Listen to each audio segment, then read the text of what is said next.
All right, let's go ahead and get things underway. We're going to be, of course, watching Blade tonight. Hey, everyone. Spidey Librarian here, and welcome to not Film First Friday. Welcome to Classics Revisited, the live streaming show where I watch a classic movie that I have enjoyed on my YouTube channel and react to it. Tonight's feature is going to be the 1998 film that I would argue started the superhero movie craze, and that is, of course, Blade, starring Wesley Snipes. Excuse me. Please remember that actually, I don't need to do that part yet. This was a great movie. I remember watching it in theaters. I think I saw it at least twice in theaters, and I loved it. It has a very kind of kinetic, electric feeling to it that you don't often get or hadn't gotten from a lot of superhero films up until that point. You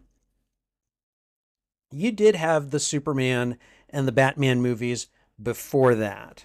And then you had one or two Marvel productions that are probably, I would say, better left forgotten, but, people still bring them up from time to time. But mostly, aside from those two absolute titans of comic books, like, there weren't many superhero movies being made and then being highly profitable at the box office. Blade changed that. Blade basically showed you can take a relatively, I don't want to say unknown, but lesser known superhero, make him into an action hero and make it pop, and you have got a success on your hands. And so a lot of people, I think, took lessons from Blade, and that's how we ended up getting, the X-Men and Spider-Man, and then boom, the MCU. So I credit Blade with really getting it underway, and possibly The Crow for kind of maybe lighting the way for others. So anyways, we're going to get started here in just a moment because I just kind of want to get underway. All right, so I'm going to go ahead and just get the headphones on. I'm going to mute the desktop audio, and then we are going to get underway with the sound test. What I'm going to do is I'm going to play about 30 seconds of the feature in question, and then I'll stop. Let me know if you hear it. I'm playing it right now. You shouldn't be able to hear anything, but let me know if you are. Let me know if you can't hear anything. That's fine as well.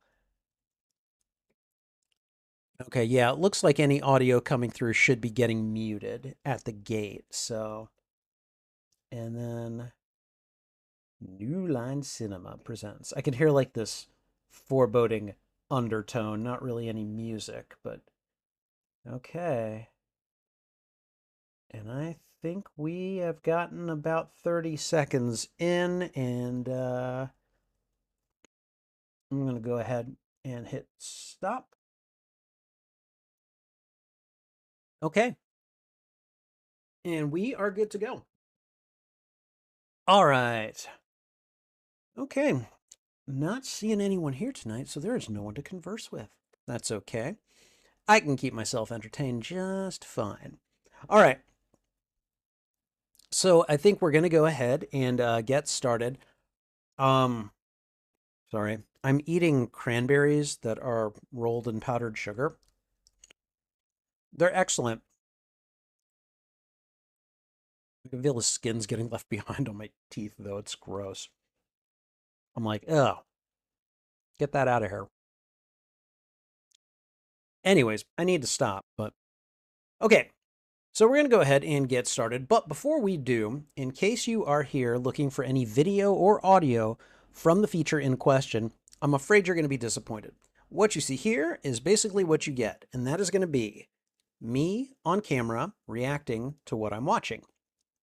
This is a watch party video, so you will have the opportunity to watch it along with me. In fact, let me go to the Classics Revisited overlay, and you can see the timer right there. And that will tell you where we are in the on the film.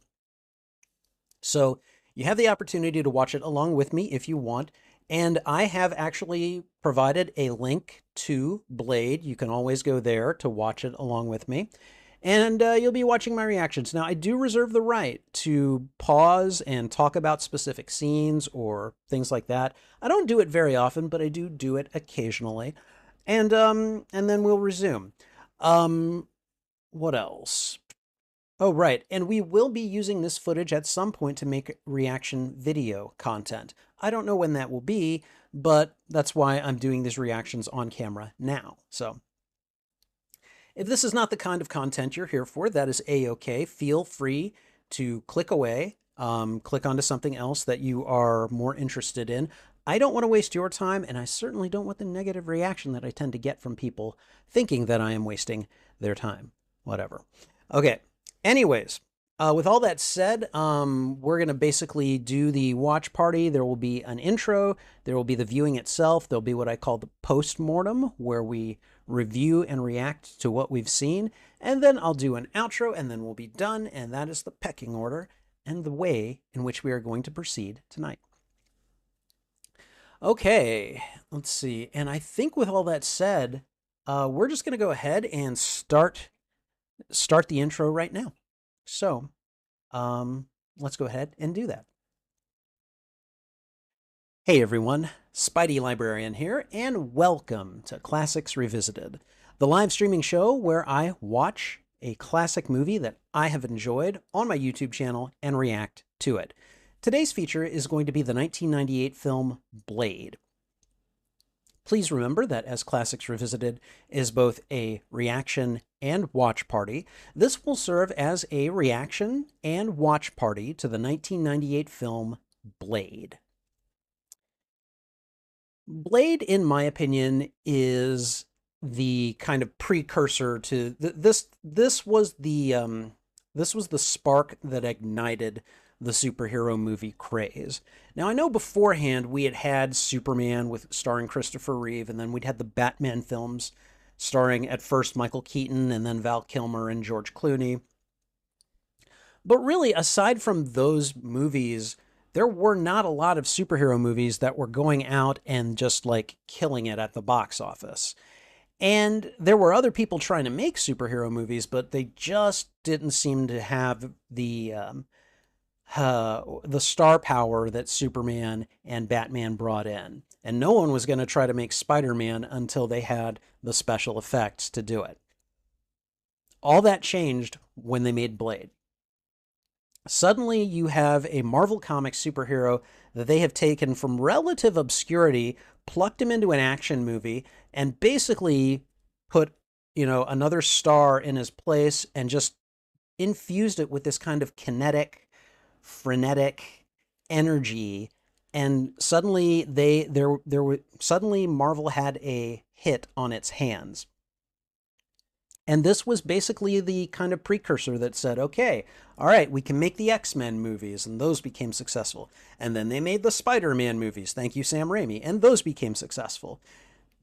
And so when Ryan Reynolds puts out a picture on Instagram saying that Wesley Snipes is Marvel Daddy, I see where he's coming from. To me, this film is the one that basically said, all right, Marvel, it's your time.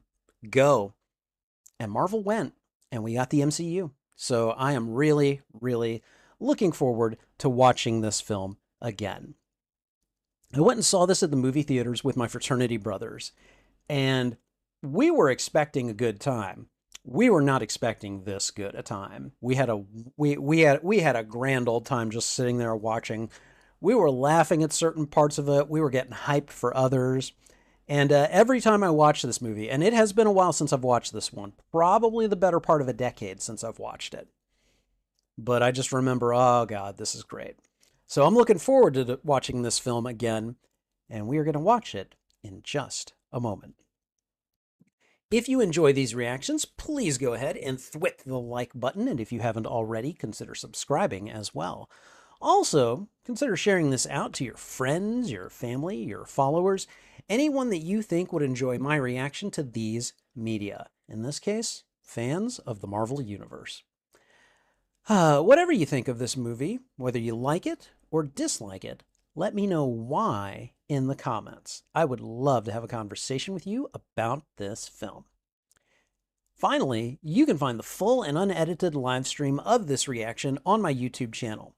There is a master playlist of all movies that I have watched and reacted to, and I divide them up into shorter playlists by genre.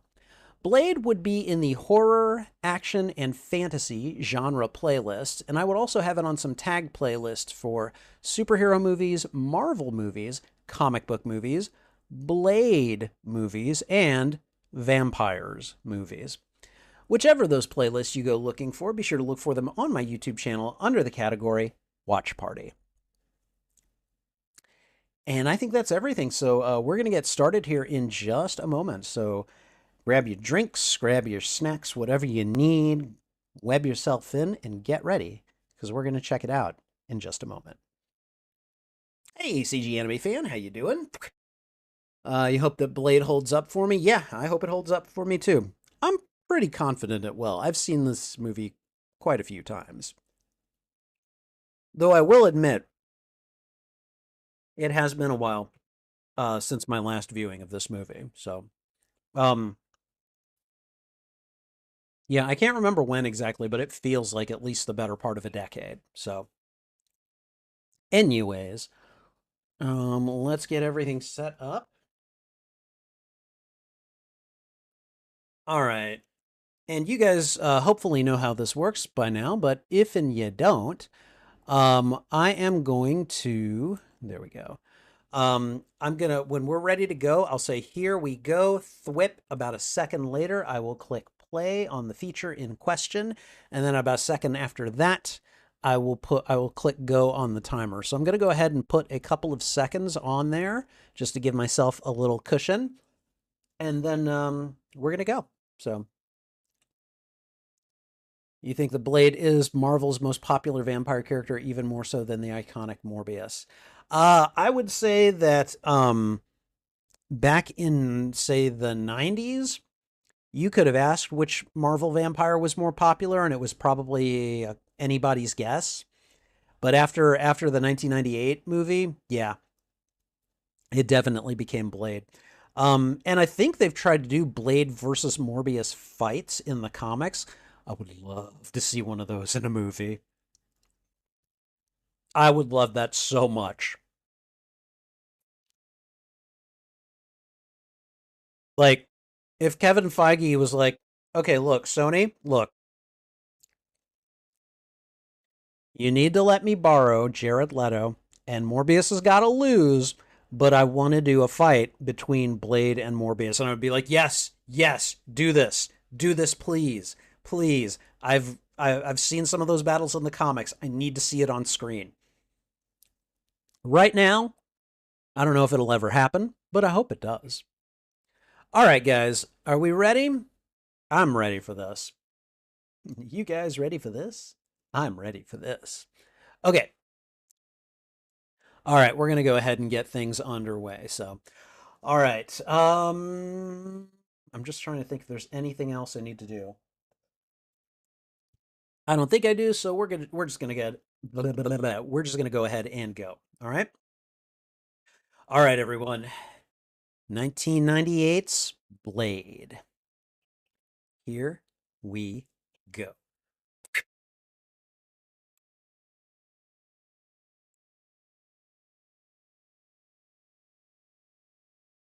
All right.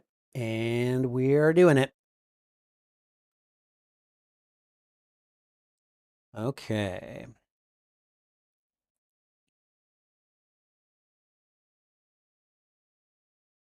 It's just this really low and foreboding kind of undertone right now. Just red lettering on a black background. Nothing so, um, nothing so circumstantial as like the Superman credits, you know? And then boom, we're back in 1967. And what is about to happen? That's right. We got a pregnant woman We got a really bad neck bite.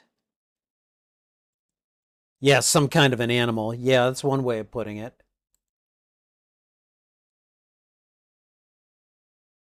There we go.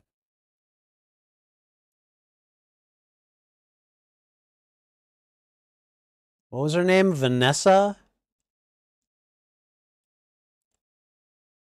I couldn't read the whole name quickly enough, but and and boom. And then we got the dramatic music kicking in. This is the get hype for this music. Again, just red text on a black background. Like they kept it minimal in the credits. All right, Chris Christopherson is in this. I forgot about that. He was awesome. He was awesome in this movie. Right now, in the present day.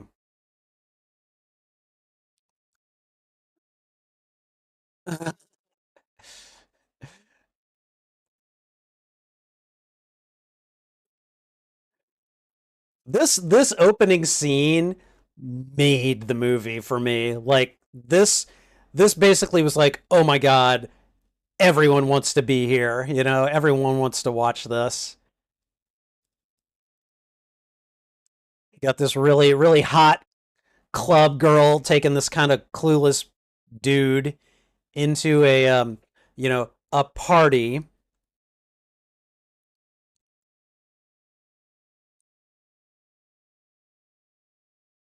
Oh, and she just starts to kiss him. I'm guessing that probably marks him as like, okay, oh, and here we go, the music. This music is iconic. This music is iconic because of this movie. This movie is iconic partially because of this music.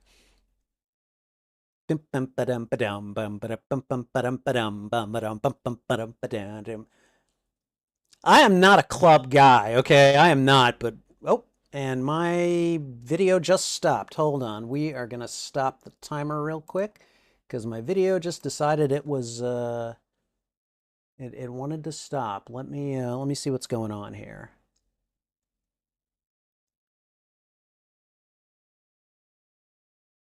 I do not know what happened. Suddenly it wants to play Clue. And I'm like, no, I'm not interested in that. Okay. All right, hold on. Okay, I'm gonna take it back to about let's see, about 3 minutes and let me see where I can take it. I'm gonna take it to about 3 minutes and 10 seconds. All right. And then I'm just gonna let it play, and I'll hit it on the timer when we get back to it. All right.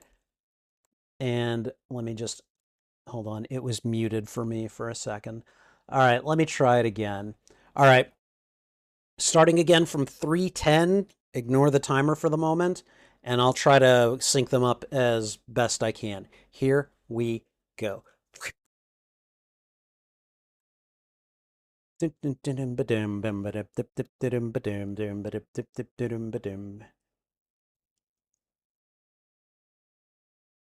Okay.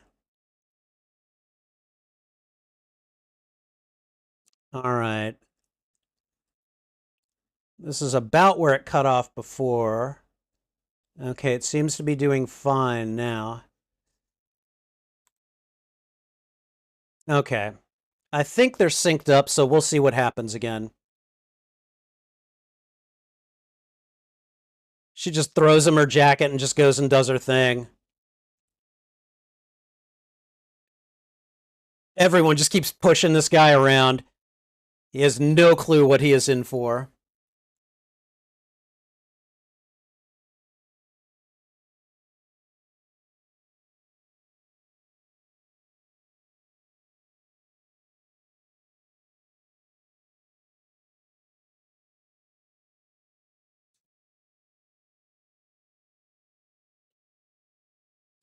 All right, dude's finally getting into it.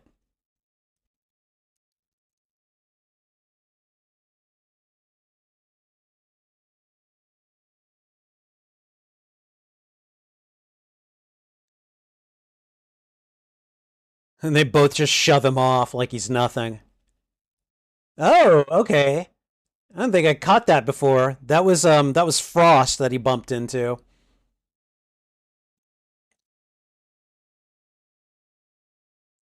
Now he's not having such a good time. He's like, "Oh, well, my date doesn't want anything to do with me."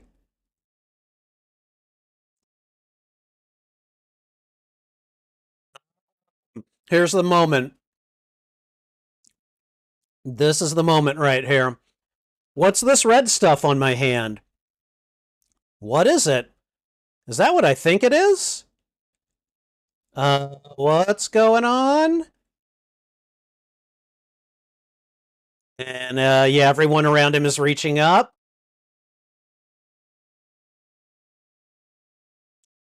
Good God.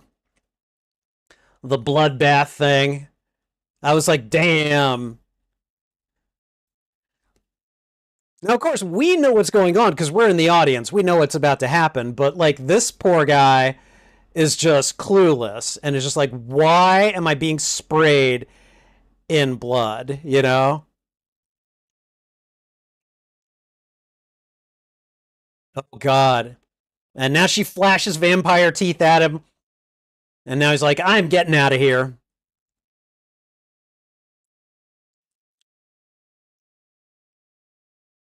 You'd think he was like the only bit of prey here at the party, too.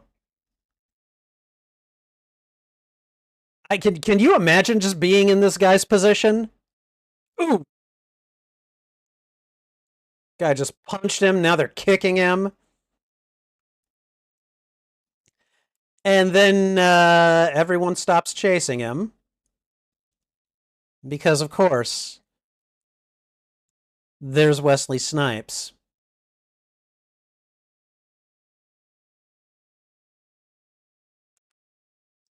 And this clueless guy is just like, what the hell?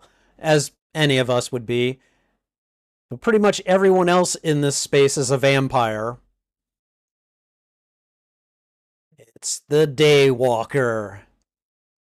Oh, yeah, the dude in the cowboy hat is some semi important character. People running in past him. No one is getting close to him right now. Look at him. It's like they're trying to maybe circle around him. And dudes just start disintegrating. Like, sorry, lady. No, not happening.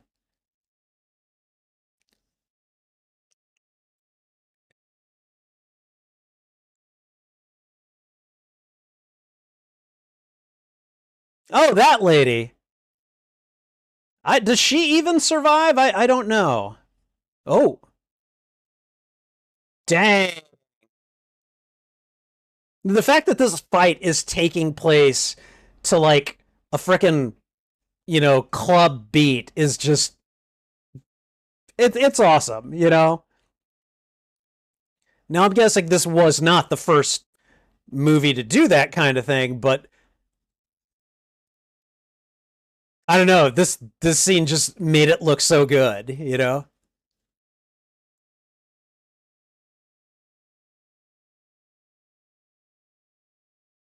Yeah, Blondie Vampire is semi important too. The DJ. Yeah, I don't remember the big tall dude's name.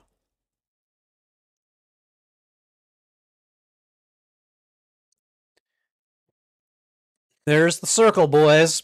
Enter it at your own peril.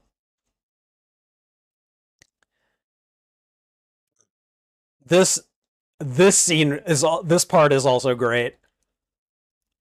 He's in like a circular shower with him.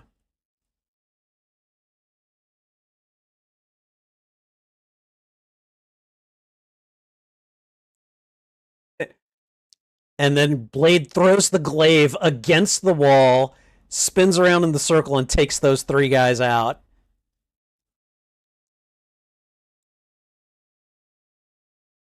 He just ignored him.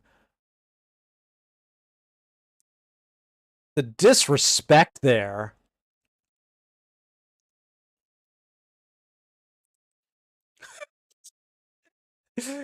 The whole, yeah, got him. And now he's like speaking in tongues.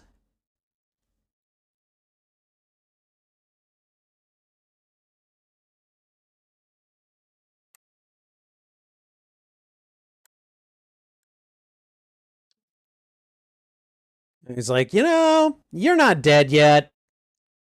I'm gonna just light you on fire now.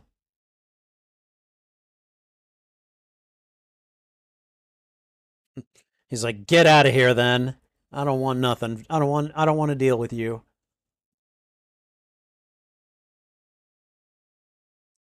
And this is where we find out that Blade is Batman.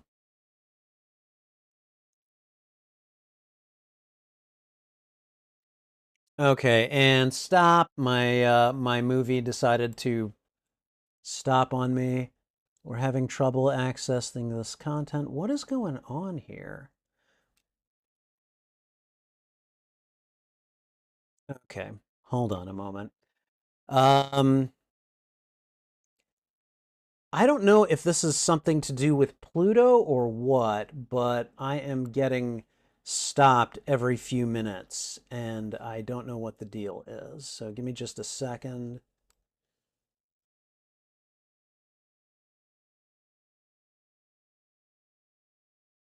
I stopped the timer at 10:43.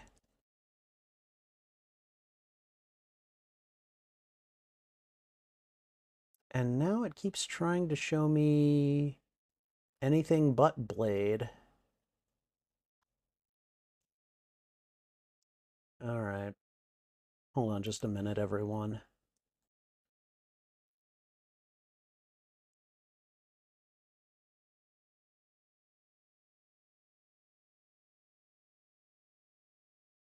Okay.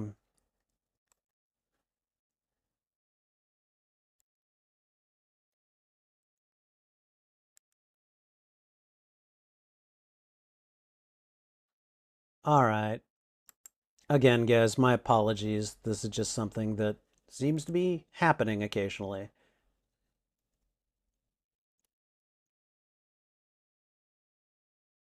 Okay. I am going to I'm going to resume. I am at 10 minutes and 30 seconds, and we'll take it from there. I'll restart the timer when it's synced back up. So we're at 10 minutes and 30 seconds. I'm sorry. Pluto does not seem to like this browser for some reason, so we're just going to keep going as best we can. All right? Okay. 10 minutes 30 seconds. Here we go.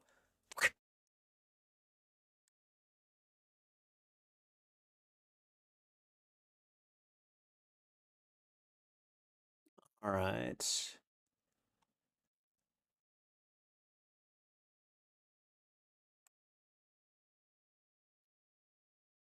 Ah.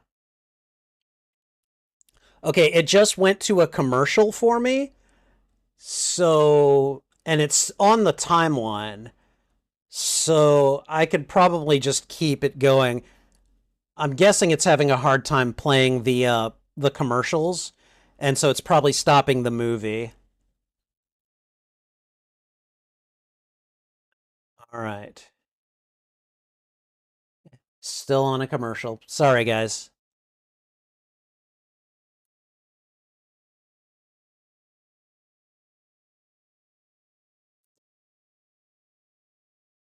Okay, so what is the runtime on Blade? Because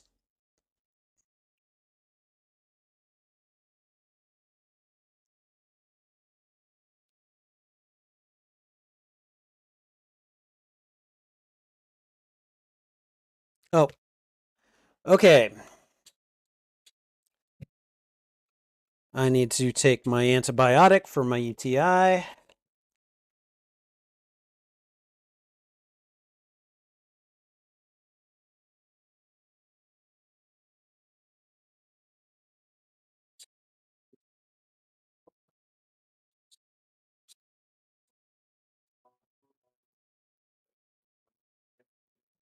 These commercials are lasting for quite a while. This is like a minute and a half so far.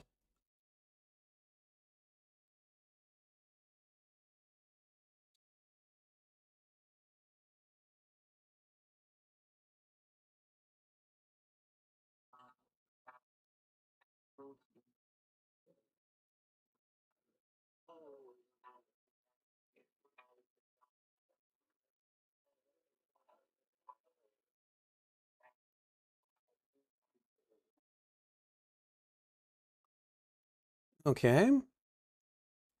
Are we done? This is like over 2 minutes worth of commercials. What is going on here?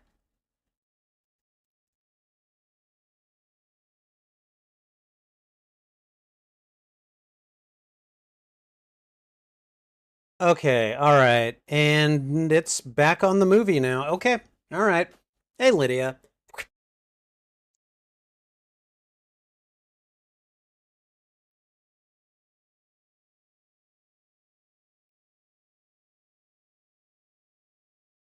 A charred cadaver.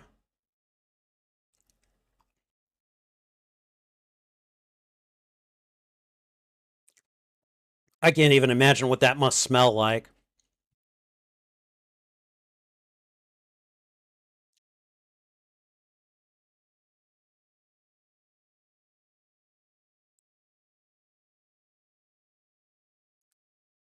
All right. I wonder if Karen Jensen got her own comic books character because of this movie. Or if she was already in there. I don't know for certain.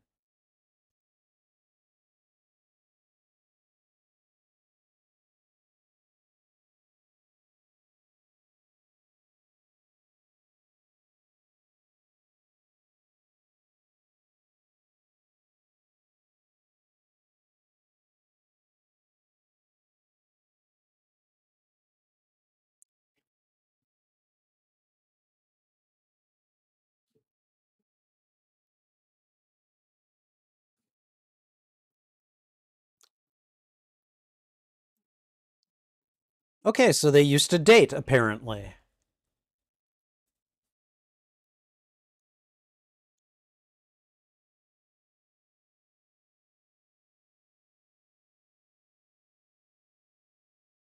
He's like, okay, fine. You know?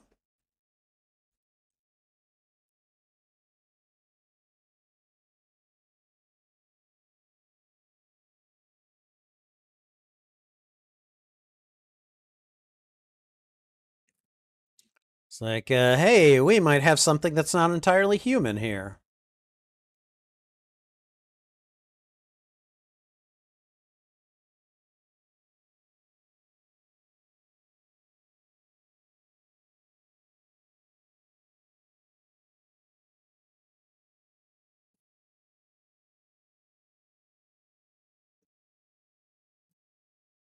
Wow. All right. Damn.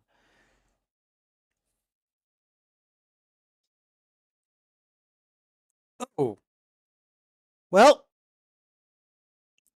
now we've had body come back to life. So the first thing that I would be thinking is zombie.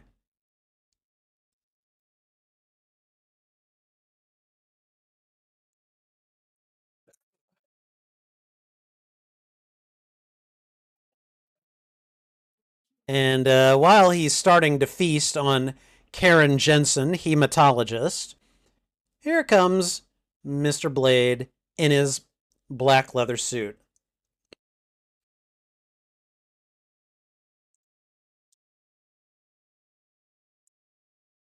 He just popped him like it was nothing. Well, there goes the arm. Just disintegrates like, you know.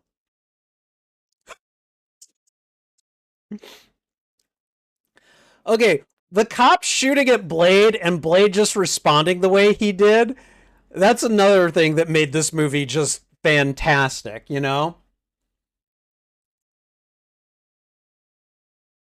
And I'm going to go running off into the night like a wounded animal.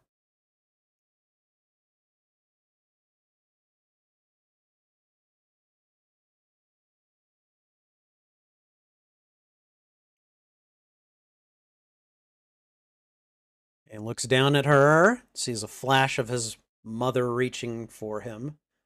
I don't know how he would have, you know, been able to see that as an infant, but apparently he remembers. Okay, stop. We've got another. Okay. I am going to take a minute, guys, and just try a different browser because apparently Pluto TV has got some conflict going on with my browser.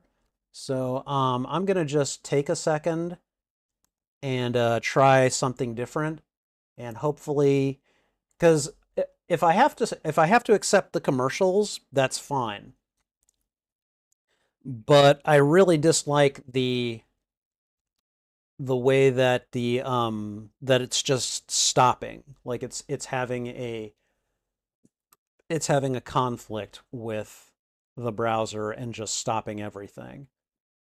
So I do not wish to watch Clue, you stupid website. Give me just a second, guys, and hopefully we will be underway soon.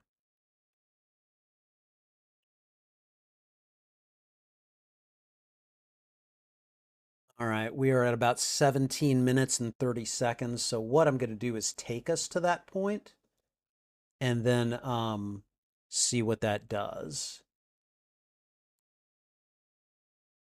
Okay, 17 minutes and 30 seconds. Actually, I'm going to take us back a little bit further. I'm going to take us to 7 minutes and 15 seconds. I don't remember seeing this either.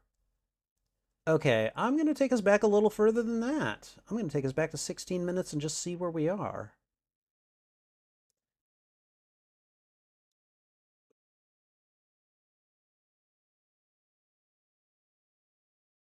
Don't remember seeing that either.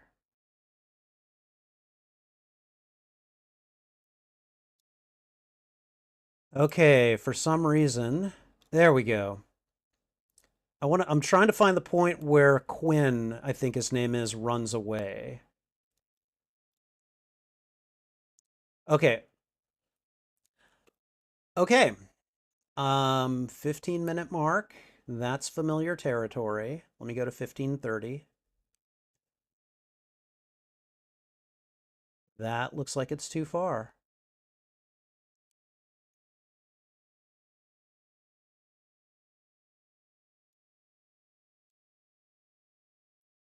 Okay, so I'm guessing that the commercial shouldn't have been on the timeline, so we're going to go ahead and just start at 15 minutes. Hopefully, I'll remember when it gets to 17 minutes and 31 seconds to restart the timer. I can't guarantee that, though. All right, so I'm going to start at the 15-minute mark. I think Blade is just getting to the point where he's picking up Karen and seeing his mother. So we're starting right at the 15-minute mark. I'll give you guys a couple of seconds to sync up your timers. In the meantime, let me see what you guys are saying in chat. Okay. CG says that he thinks Abraham Whistler was created for the film, but since it took a long time for the film to get made, he first appeared in the Spider-Man cartoon. Oh, really? Oh, that's interesting. Lydia, remember to keep your friends close and your enemies closer. You never really know who you can trust. Hello, Kojo. How you doing? Blade 2 is great too. I'll be watching Blade 2 this Friday for the first time. I've actually never seen it. And I'll be watching Blade Trinity next Friday. So, let's see. Predator 2 is underrated. Okay, but not really talking about Predator right now, though. Okay. All right, so again, we are at the 15-minute mark on the movie, so I'm going to go ahead and start it again, And I'll hopefully remember in at 17:30 to hit go on the timer. All right. I'm sorry for the mess ups tonight, guys. This usually doesn't happen, but Pluto TV is apparently weird. So here we go.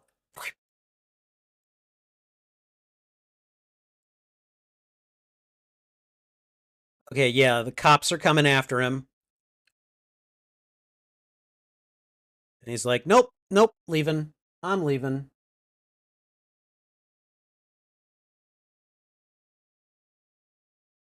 Oh, God. He just throws her out the window and she just happens to land on a soft spot? I don't think so. And he's laughing at the cops as he jumps out because, of course, you are.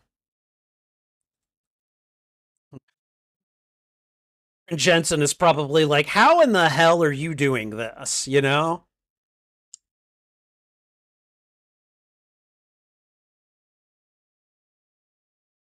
Oh, okay. Let me snap that back in place for you.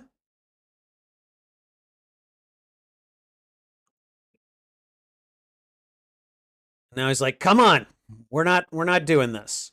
Okay, we're at 16 minutes now.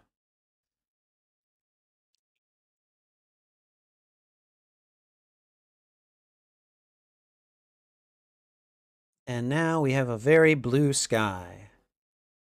Deep blue, like not even really light out.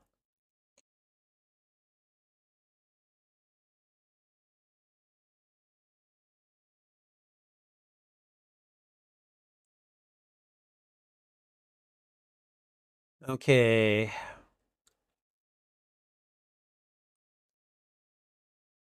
What we wouldn't give for transporters from Star Trek right about now, you know?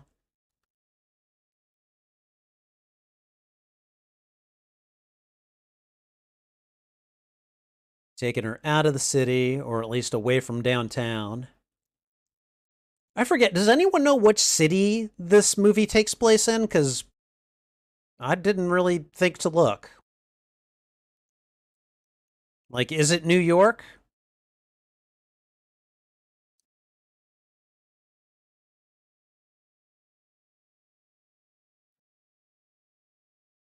Okay, yeah, this is his little hideout with Whistler.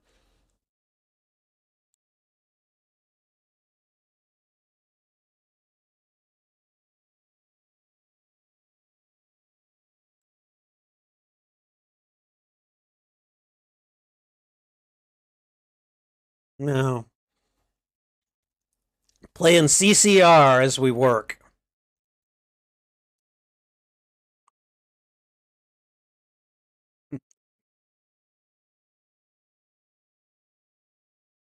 Whistler is such a great character.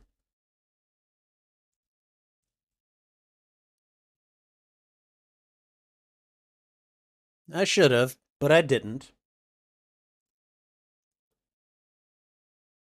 Wesley Snipes' eyes in this movie are great. They're like a really interesting color.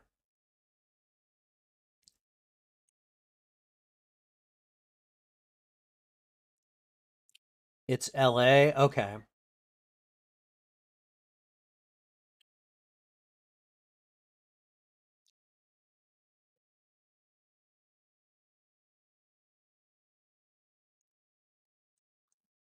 We just happened to catch you at the right time.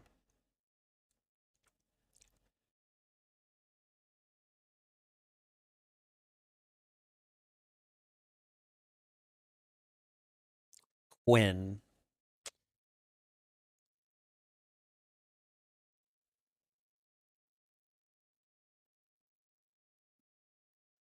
Like, that's gonna hurt.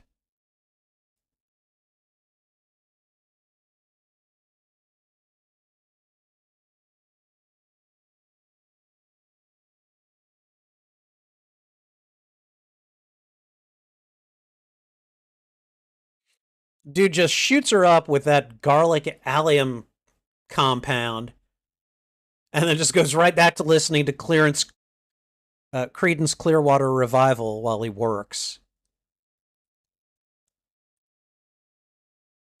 Oh right, this is the the vampire board of directors, apparently.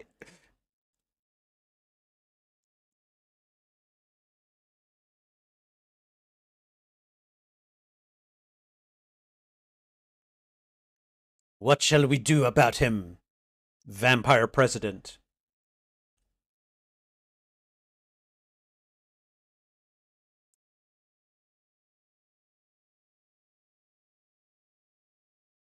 Okay, so he doesn't want to hear any more about Blade.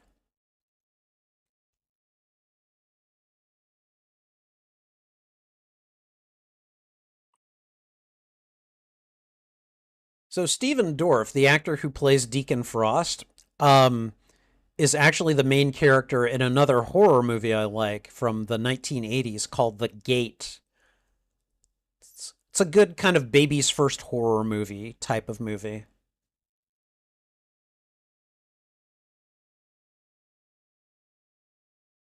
I want to know more about this treaty that they're violating.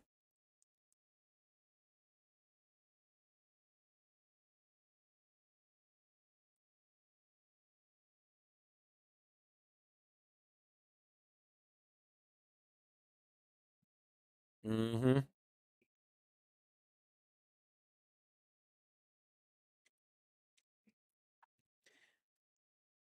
He's like openly flouting the Council of Vampires here.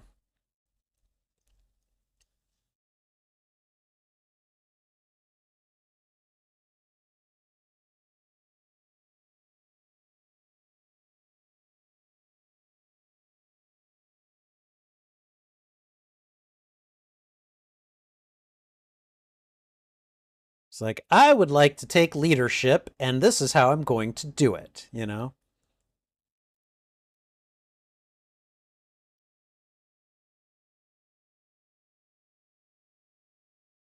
All this emphasis on pure blood is weird.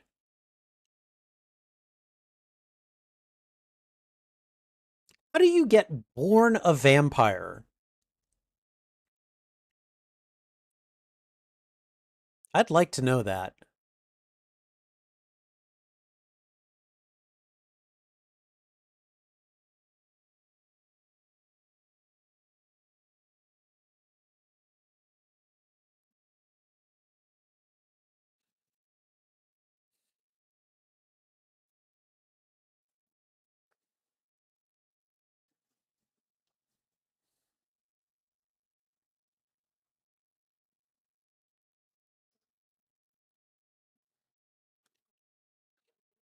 Like, why would they let him come in, flash that level of disrespect at them, and then just like leave him alone afterwards?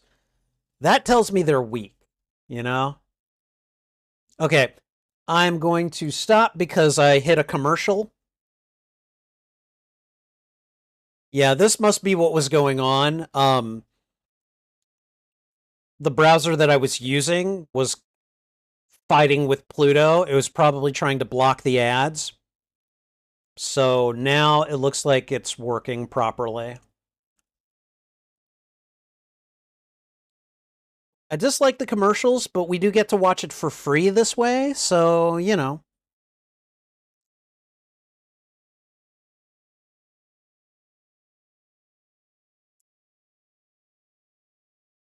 All right, let me see what you guys are saying. All right. Garlic bread from Lydia. This is the time to bring it up. Blade 2 is set in Prague, the Czech Republic. Okay. I'm looking forward to seeing that. I've only seen the first Blade. I love it. I hope the others are just as good. So, all right. Blade Trinity is set in an unnamed American city that is deliberately generic but filmed mostly in Vancouver, standing in for a U.S. city. It's not explicitly not Los Angeles. Okay. Good to know.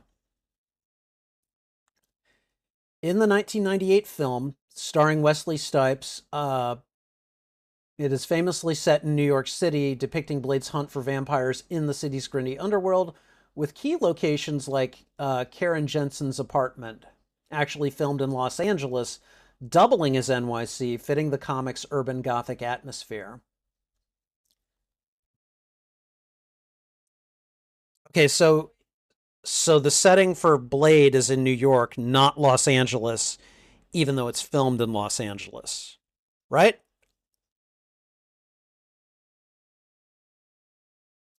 I know there was a Blade TV show, but I never saw it.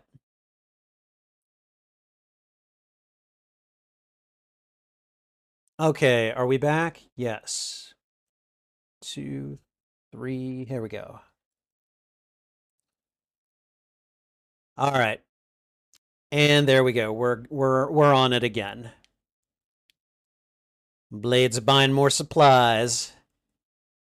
I need to fight more vampires. Here's the money.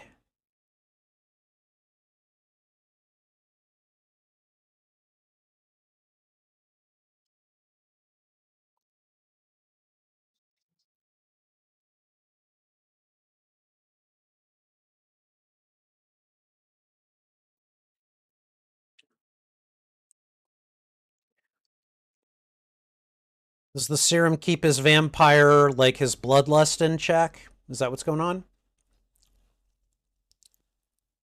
That feels like what it is. Again, it's been a while since I've seen this, so. Hey girl, how you feeling? How's your neck? How's your neck doing, huh?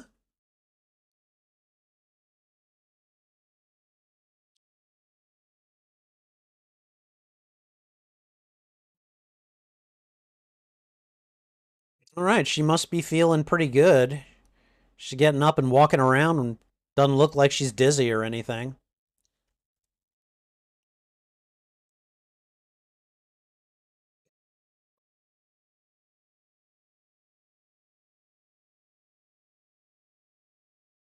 Uh-oh. Meditation altar or something? I don't know.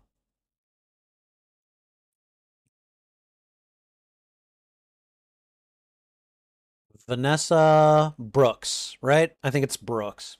So,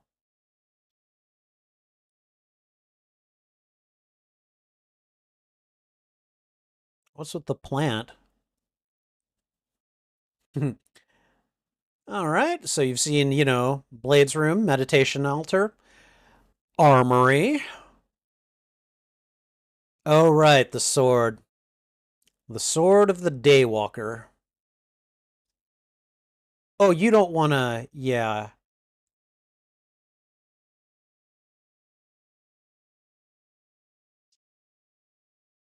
You don't want to hold that for too long if it's not yours.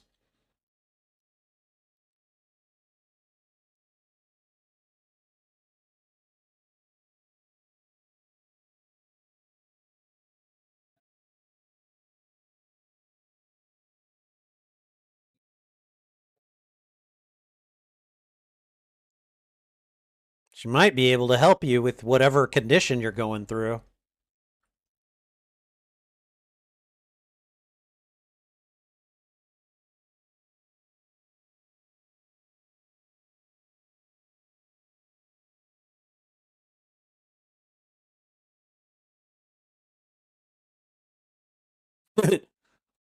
I don't care how much it takes. You just drug me when I tell you to, you know? Teeth guards.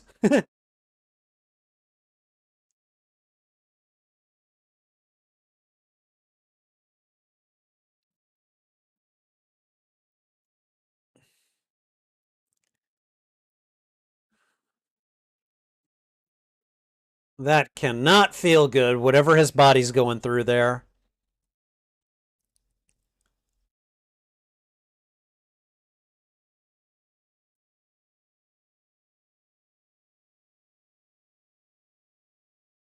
That did not look fun at all.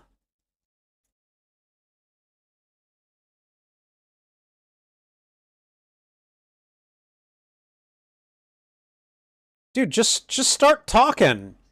Just start talking. Just say hello. There you go.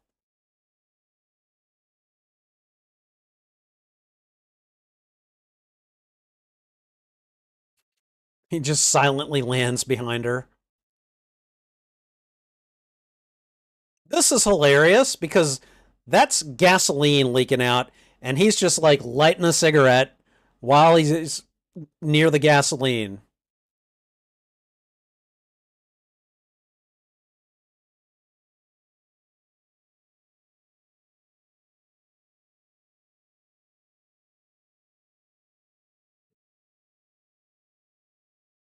The hominis nocturna.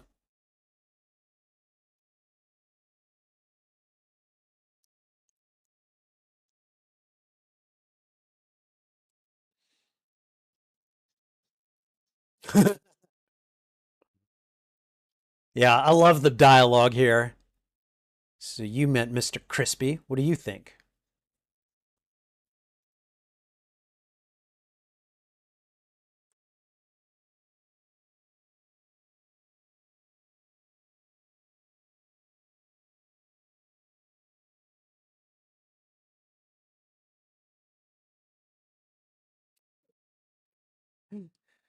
It's like shining it on him. Like, maybe.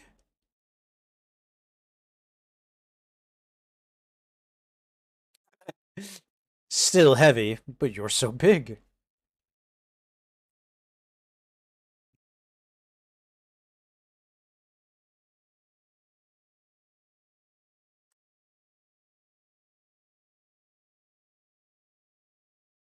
Oh, gee, thanks. That's nihilistic.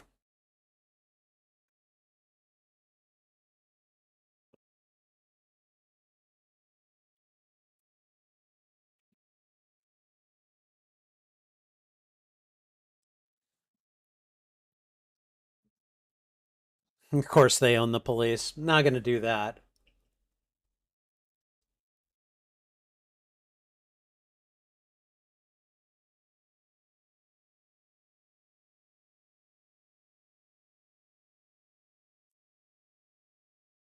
Kind of all they can do.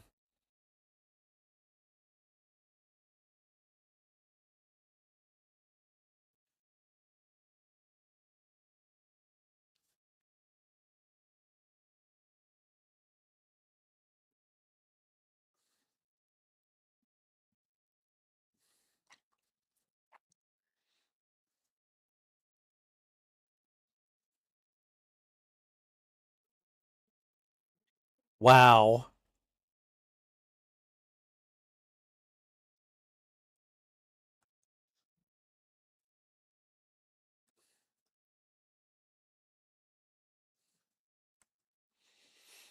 That's grim. That is just like, damn. And then there's just Blade. All right, we ready to go? Come on, I'll drop you off. Okay, commercial time.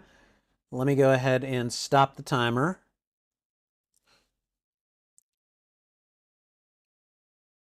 All right. Hopefully, it looks like this commercial break won't be too long. Okay. CG thinks that there were plans for a Blade Underworld crossover film before the rights to Blade went back to Marvel Studios. Really? That's interesting. Lydia. Celine, the protagonist of the Underworld, has a similar backstory to Blade, so the crossover isn't as odd as it could sound.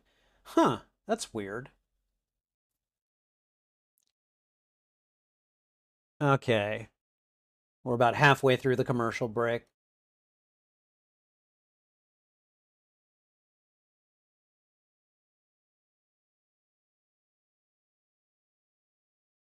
Bump, bump, bump, ba bump, bump.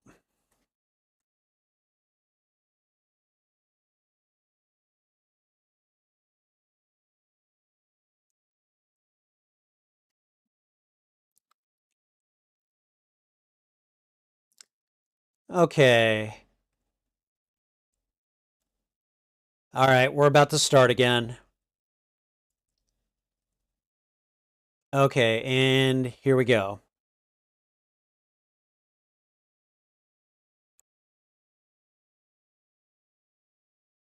All right. The car ride back, it's awkward silence. You know, like you do.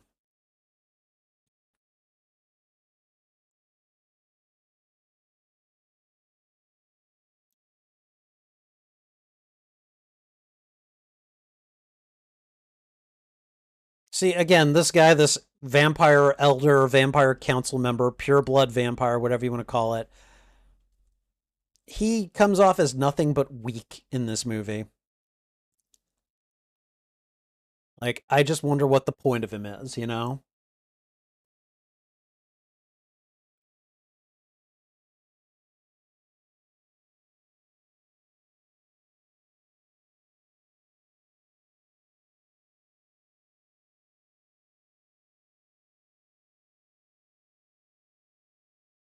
How do you know?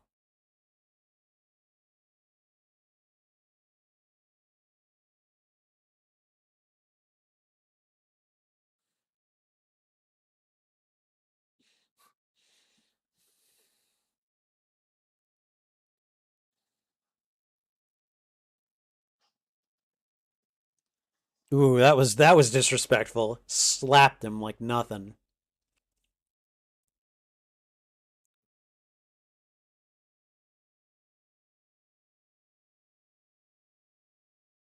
It's like, I'm not gonna tell you nothing.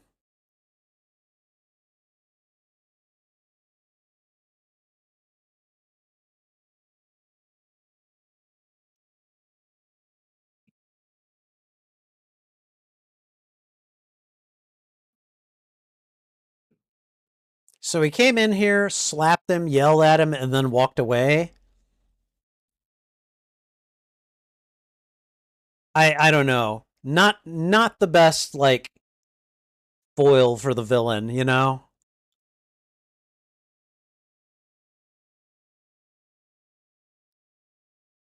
Cute translation program. Blade be like, get out of my way. I'm driving through you.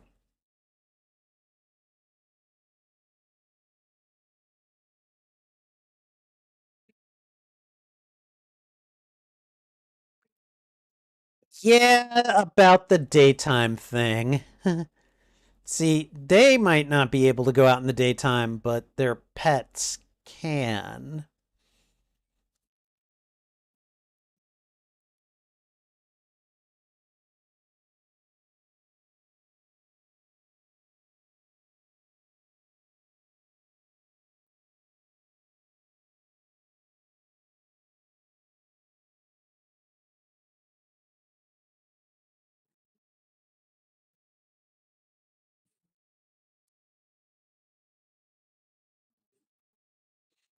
She sees those tattoos on the backs of their necks and probably gripping that mace a little bit tighter now, you know?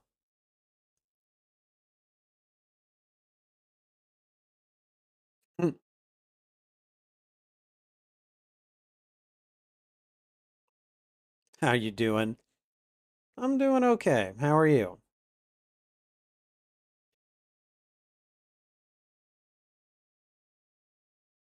Hmm. Yep. I hope you're gripping that mace a little closer.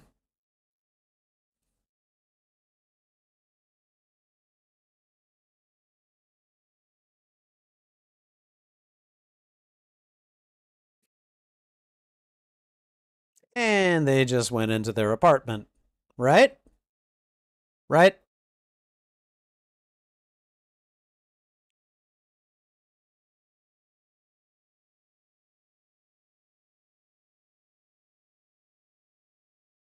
All right, time to pack a bug out bag and get out of town.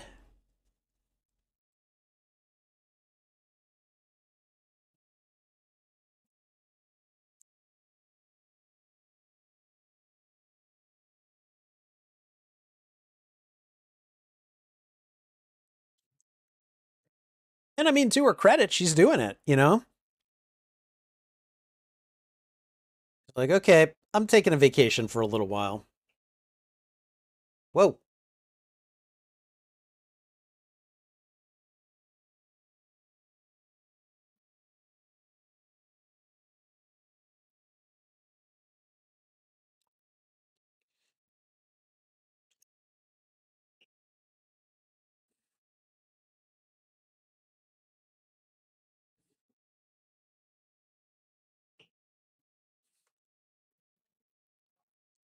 I'm fine.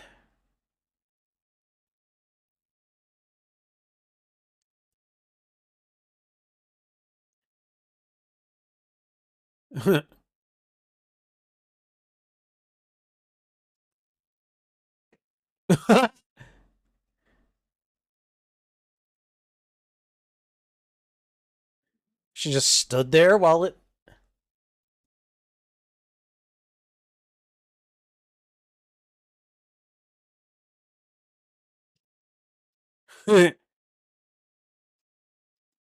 Dang! Blade just kicked him across the room like nothing.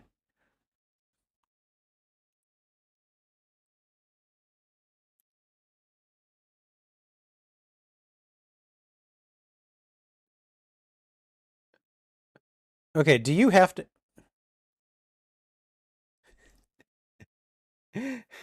I like that.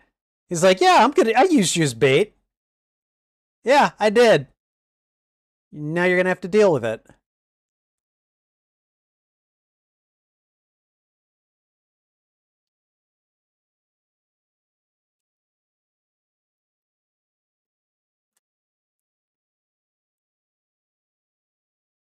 Oh, he's owned by Frost. Okay.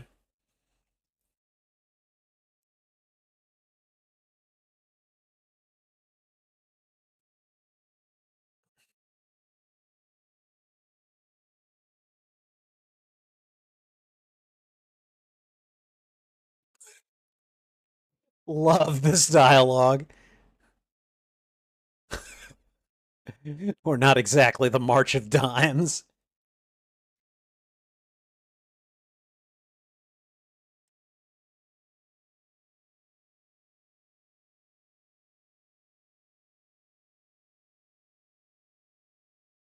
Oh, that's gonna look real bad in the daylight.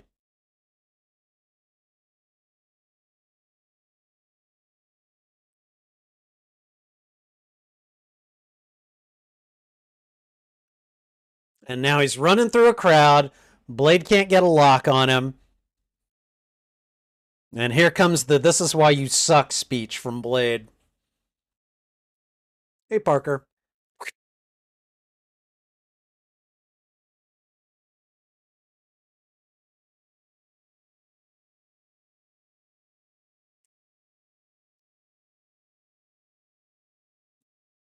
Damn.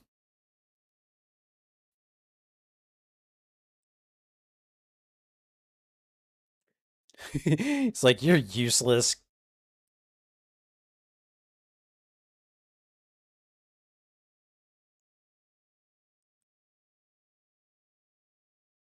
Maybe not for you. Oh, okay. Stopping because of commercial.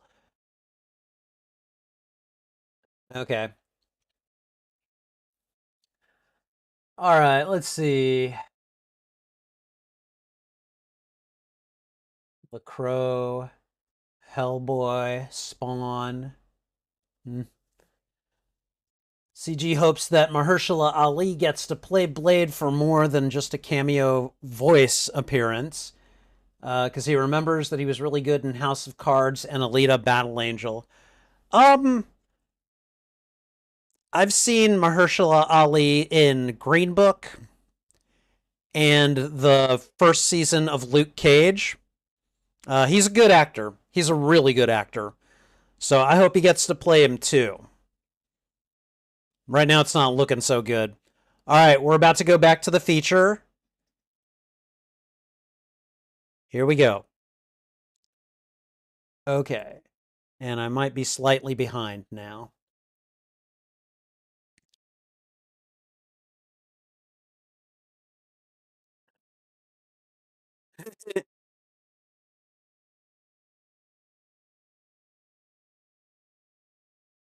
And there he is. The dumbass came back, and you see him grinning like, hey.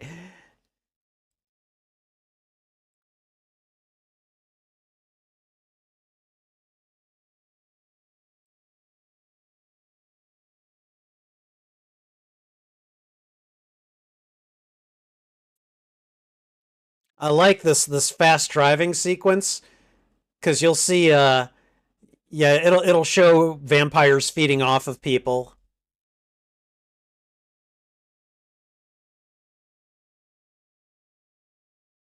There's one.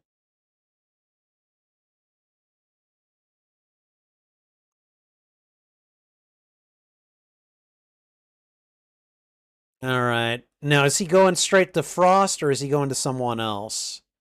I think he's going to a handler or something.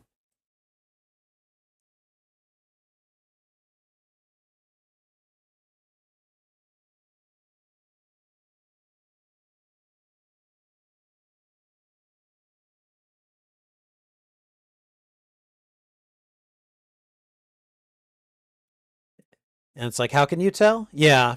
Yeah.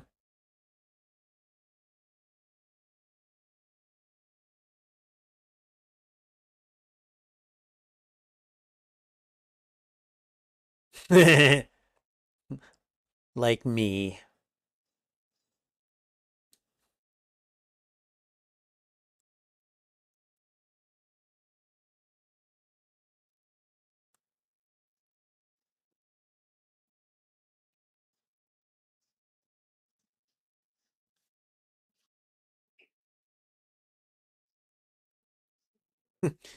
Anything else is yo ass. Do you? Where's your invitation? He just knocked the guy through the door. That's my invitation.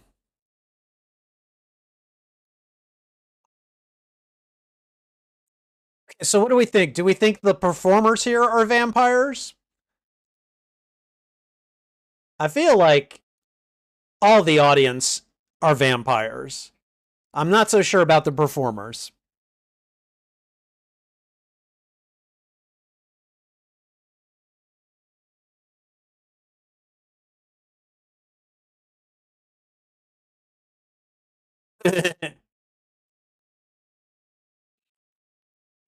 That cop is just like, oh my god, he's coming for me.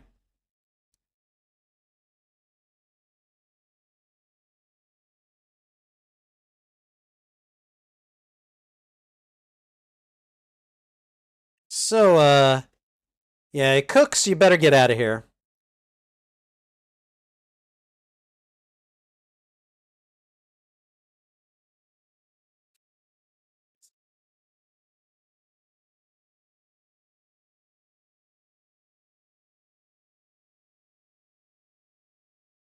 He's like,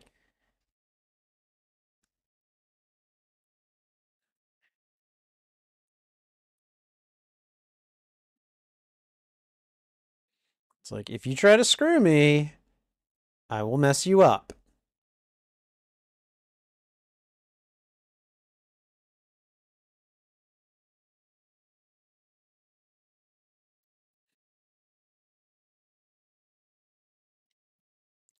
He just totally bullied a cop. That look she's given him. The same thing she asked him earlier. Is this really necessary? Is all that really necessary?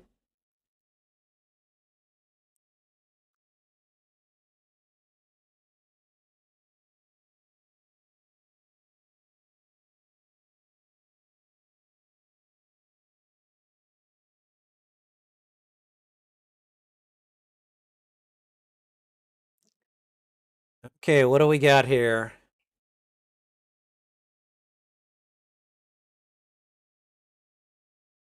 An archive.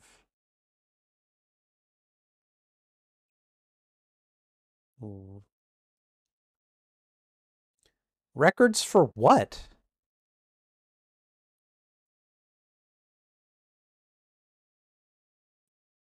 I don't know. That's probably not so high tech anymore.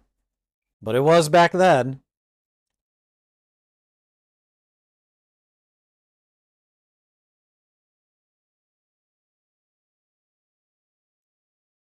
Boy, oh, it's a one percenters roof party.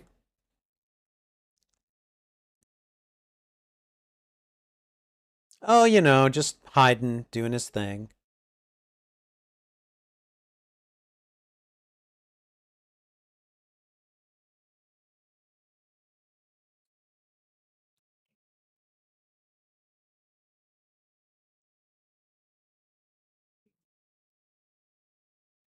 Ooh, translation complete? Well, he's not going to the party, sweetie.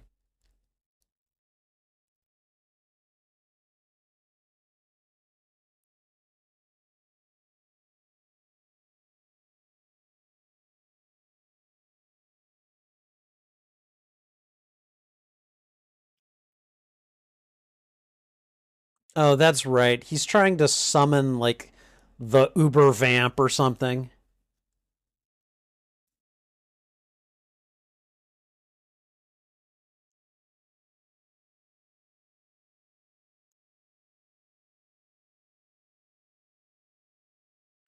Okay, dude.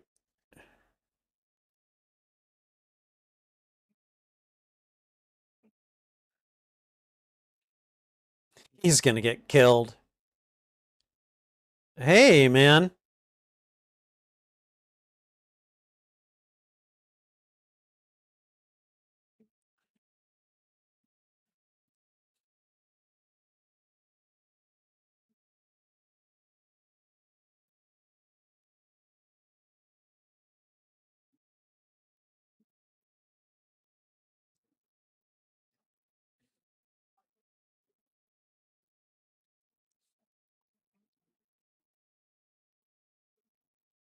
Yep, nope.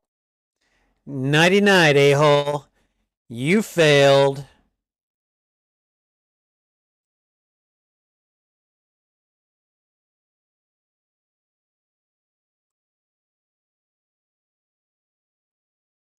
Oh, God.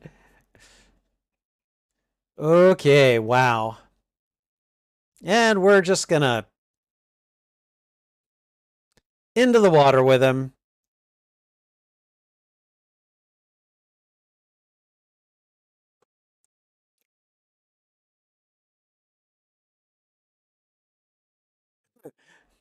Quinn's like, you want him alive? Why? All right, commercial time. All right.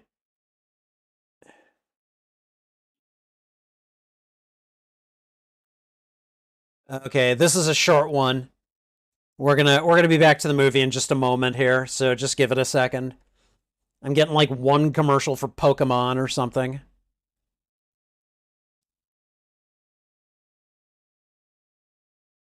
All right, and we're back.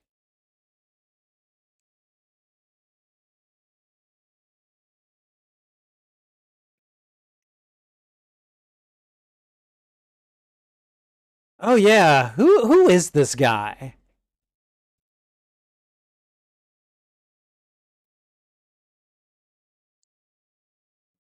Oh, ugh,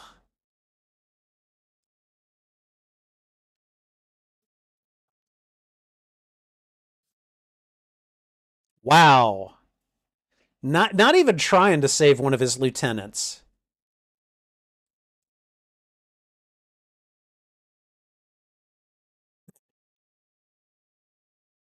It'll pass.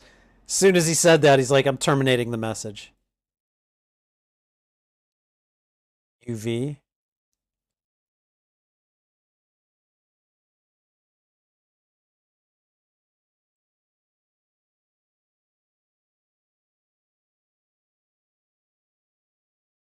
It's a video game.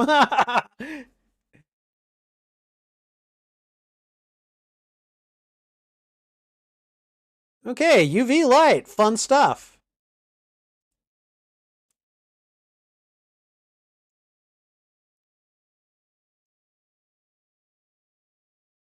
Yeah, you probably should be a little more forthcoming, Pearl. The spirits of the 12 will awaken the blood god.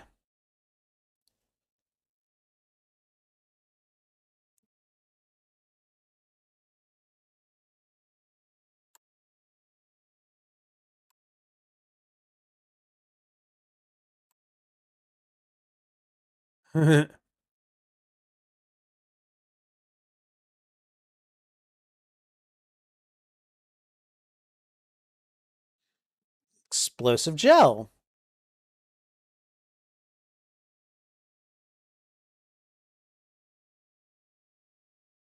Oh man, she is roasting him.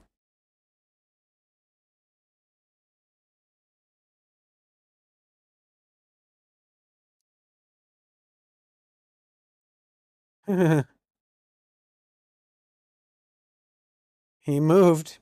You said if he moves, roast him. She roasted him.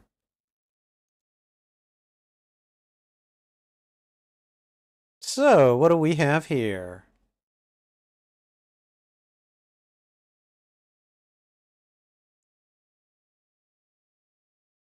Frost cares like nothing for his underlings. Oh, we've got this will be a nice place for a fight. It looks like lots of glass planes to for people to go through. The Book of Erebus,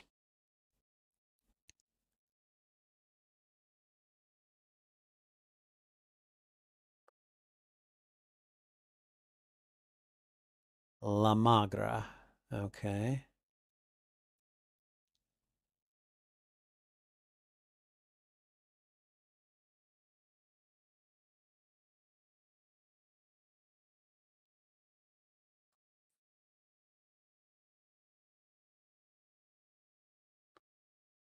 It's probably a little girl running around, I'm guessing. Oh,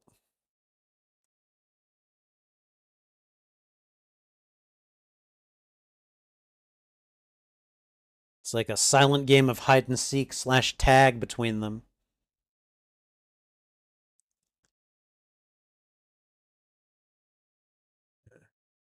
Oh, there he is. Ooh, really? Seriously? Putting on that little girl act? Okay.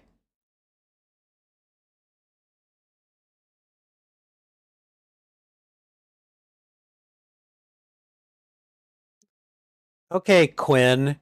Shut up and either get into the fight or let other people fight.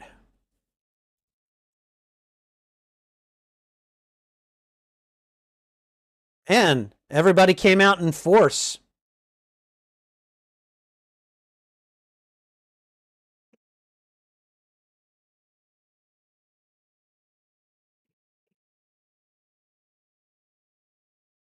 Ugh.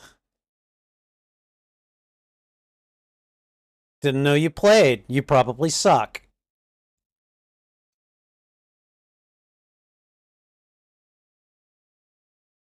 His pig sticker.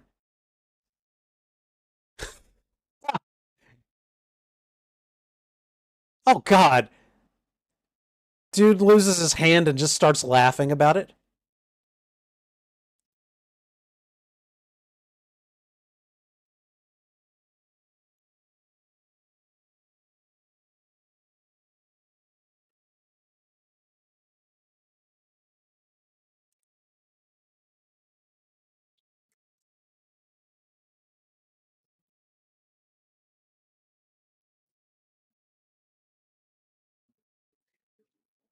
Probably.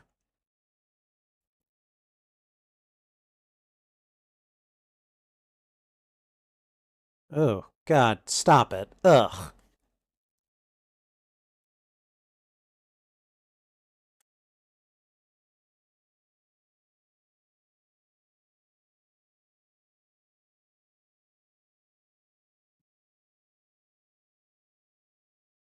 Ooh, somebody is pissed.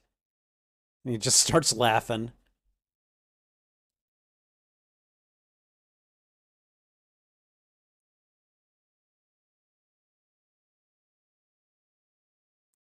He's got an earpiece in him. And of course, it's Whistler.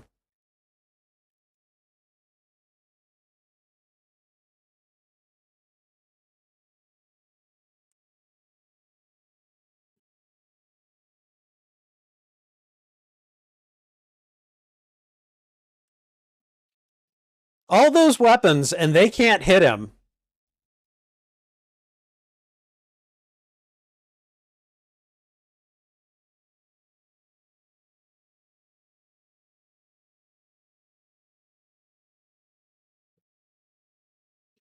Yeah, you can't kill him. They can kill you, but oh boy.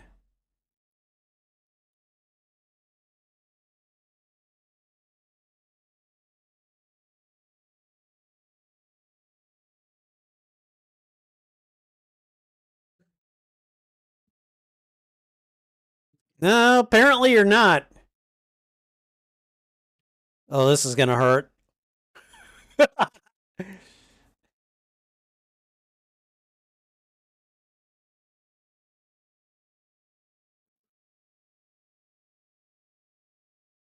What happened to Whistler right there?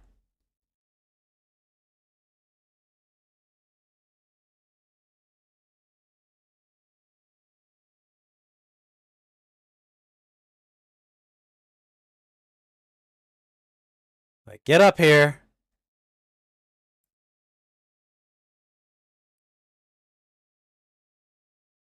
Really, dude? You really want to tumble with Blade again, huh?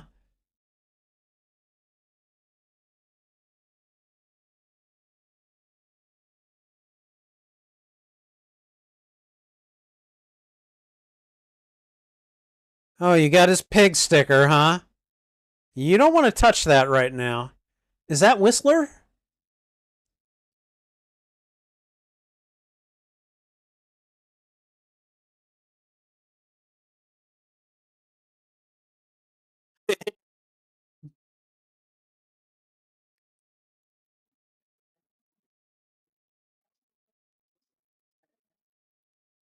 There goes another arm of his. Keeps growing him back, you know?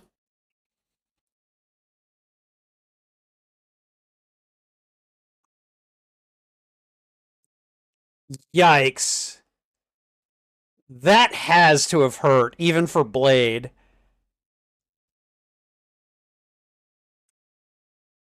Well, they're not going to catch him.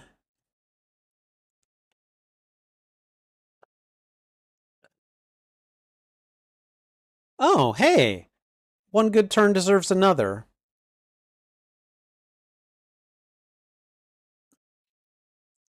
Backs are fun.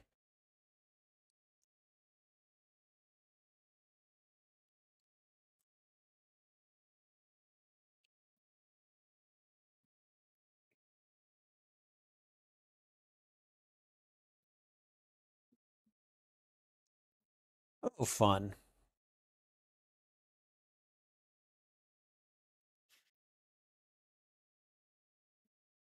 Mm, I'm something else. I like that. You are something else, let me tell you, Blade. Okay, so they've regrouped.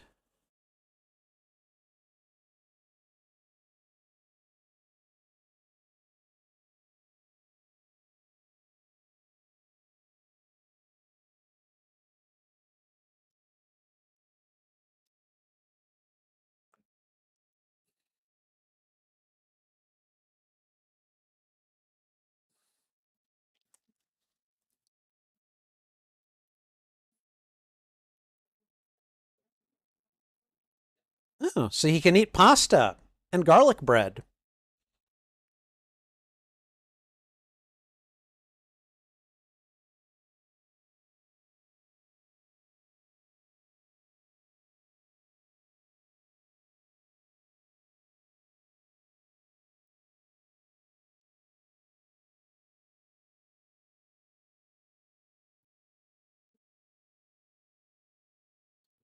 Serum can only do so much, yeah.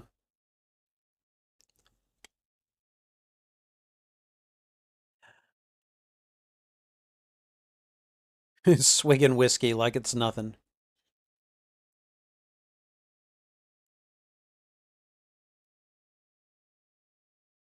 Oh, God.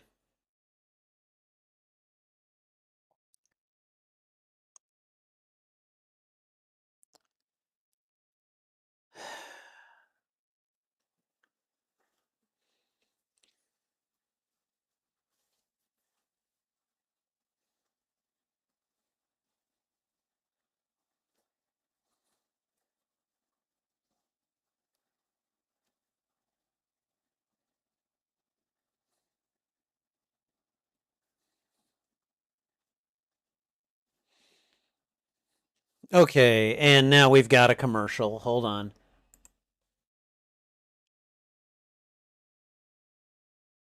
Okay, and here's a commercial for Starfleet Academy.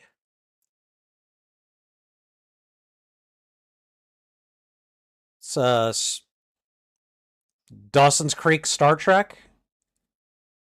Paul Giamatti, Holly Hunter. Still want to see Robert Picardo, though.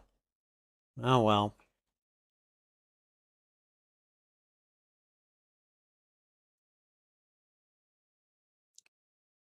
What are this? Like obnoxious interviewers?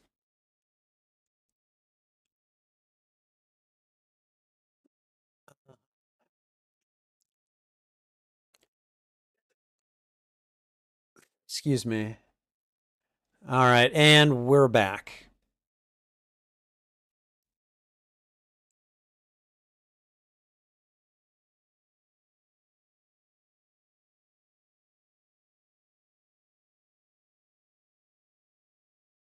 Okay, we should be synced up right now.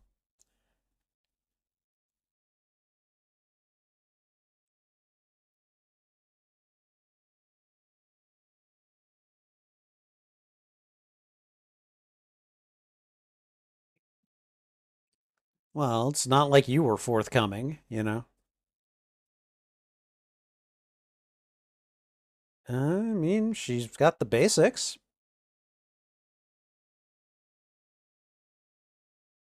She's like, I never said you were.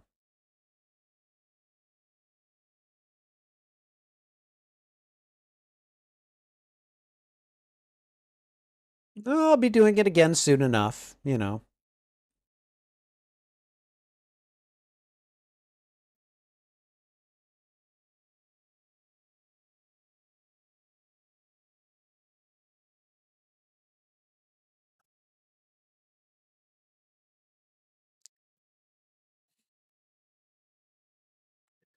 Ooh, man, it's intense.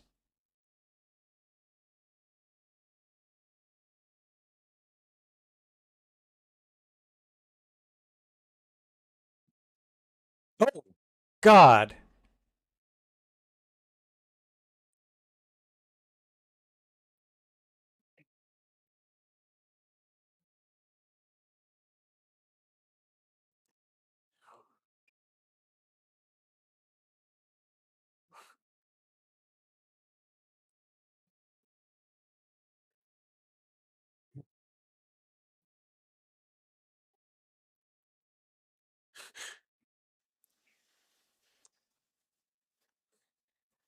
It'll grow back.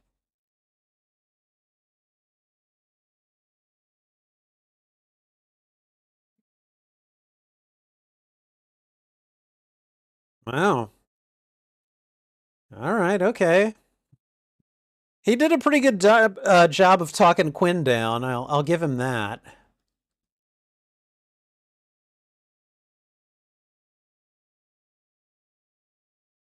Okay, so clearly Frost is he is a vampire who practices polyamory because the woman he was who was at his party or who came out of the coffin was like, "Oh, you know, don't keep everyone waiting." I mean, she was black,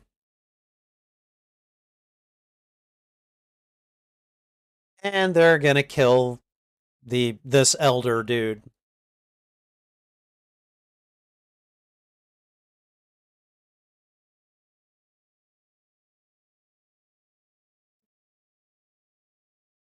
Sunrise is coming.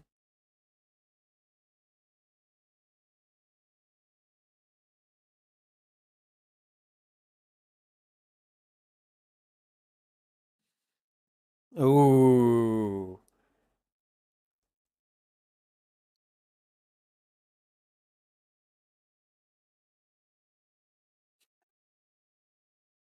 do you now?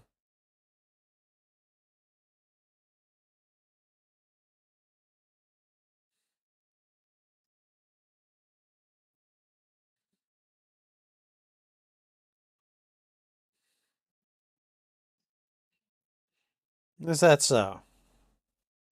Ooh. Frost loses his. He's not in. He's never in good control of his own temper.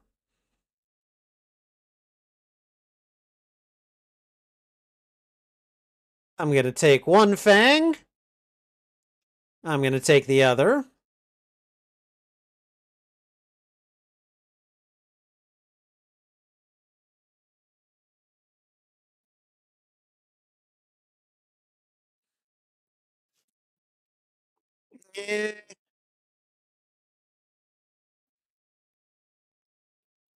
Yeah. Here comes the sun. Da da da da. There we go. 90 special effects, everyone.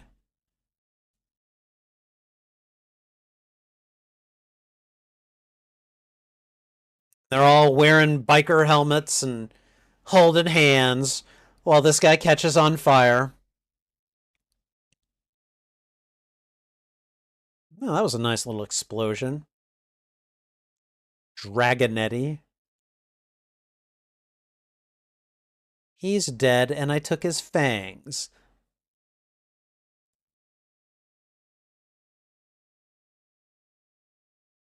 Come on. Volunteers. So I guess when you kill them, you take their seat at the high table? I don't know.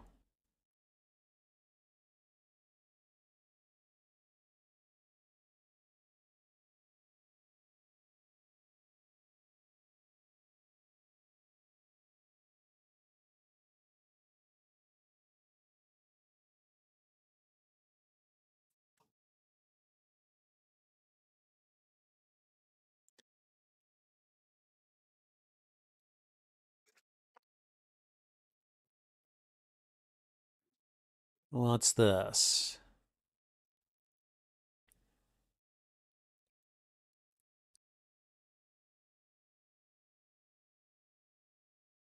She's trying to help you, dude.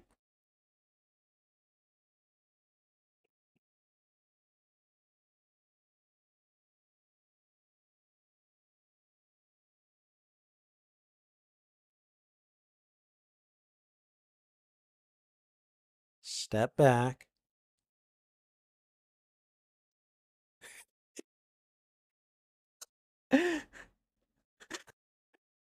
Whistler's laughing at him.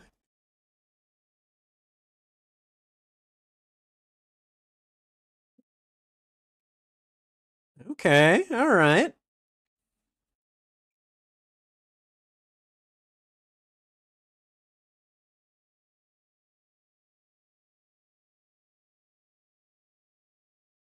It'll only take a moment, and then you can go downtown and get your serum.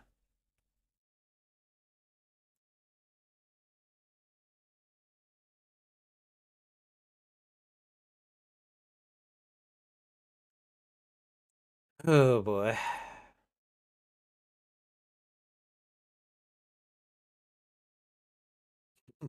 And yet he's still smoking.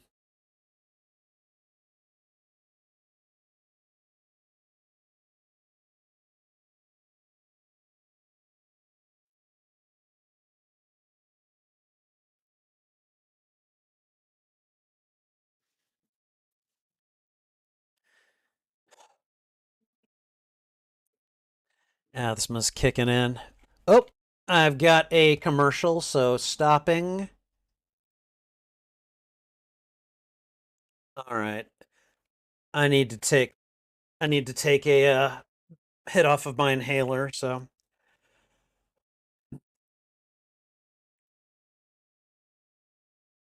all right, and we're gonna get back to it in just a second here.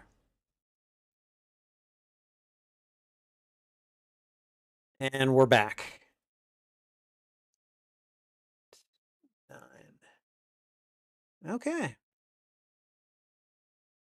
And we should be synced up.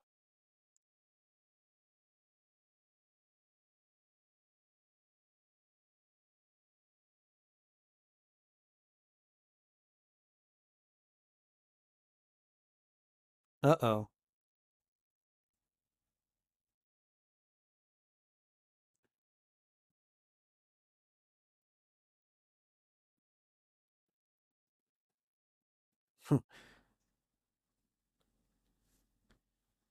She's like, I'm still alive, you old goat.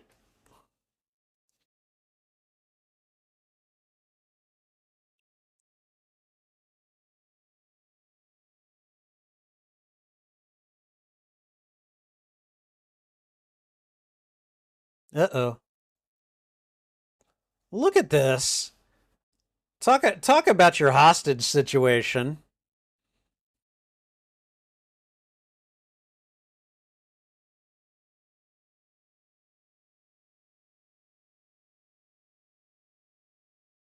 Feels a bit like a western here.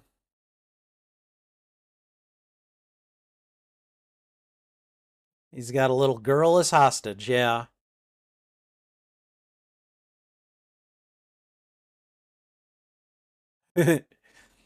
Oh, what do you want?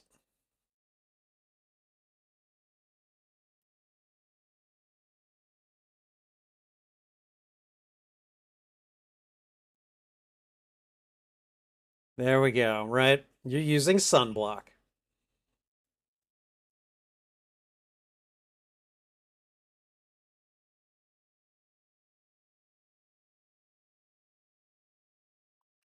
That is pretty nice.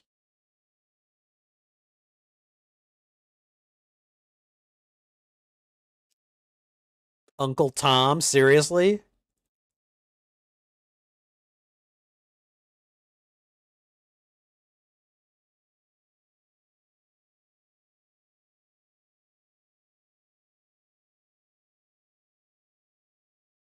He's not a maniac. You're the maniac, dude.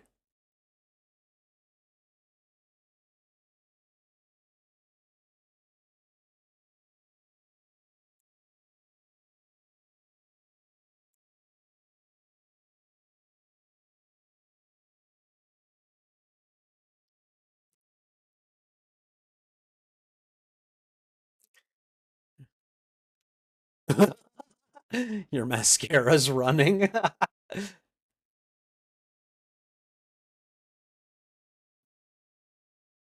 A truce.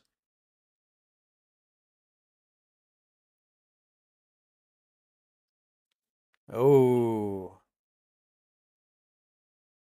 It's like, I know what you're going after, and I know I'm part of it.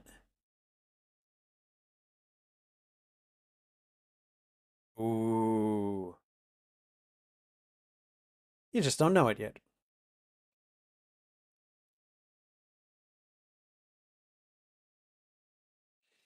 Man, he loses his temper very quickly. Whoa.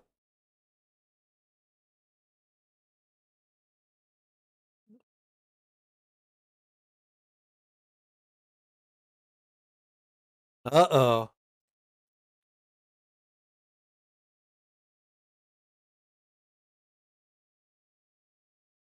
Oh, he never should have said that.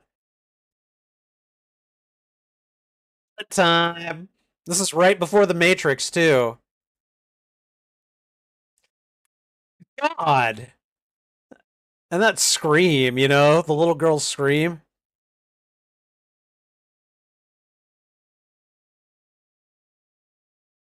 And I'm sorry, she should look a lot more injured than that.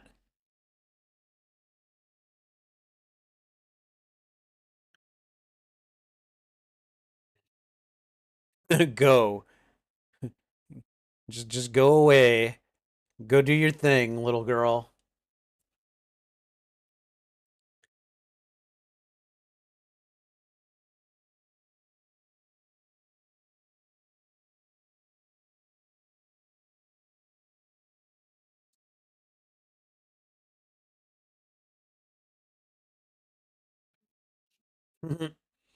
She gonna try to cure herself.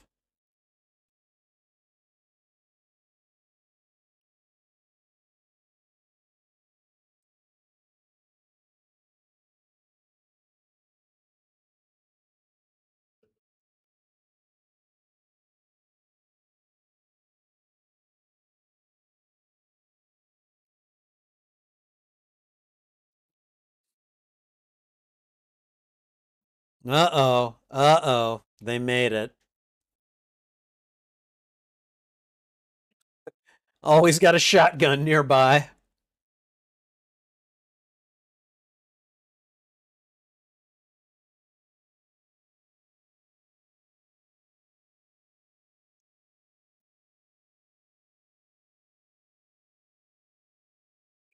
Okay. May not be the best shots, but after they get going. Ooh!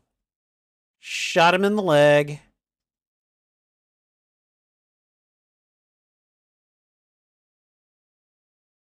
There goes Frost's temper again.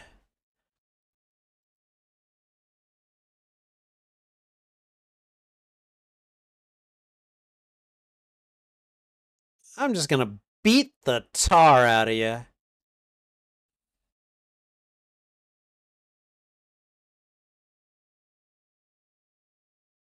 Yikes.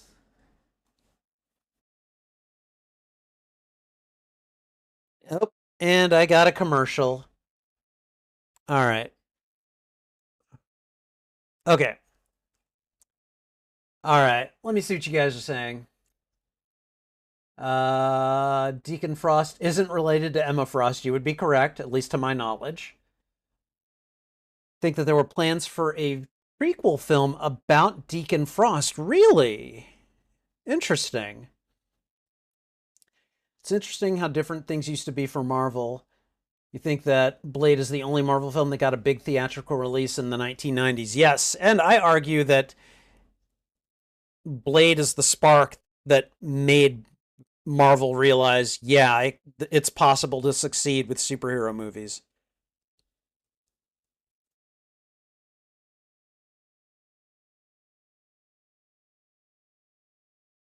And we're back.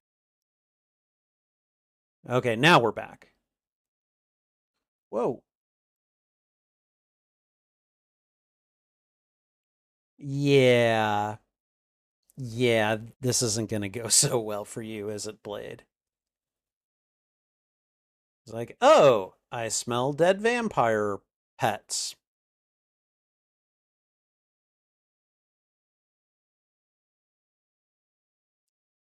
Yep. He came and killed your dudes, captured the other one.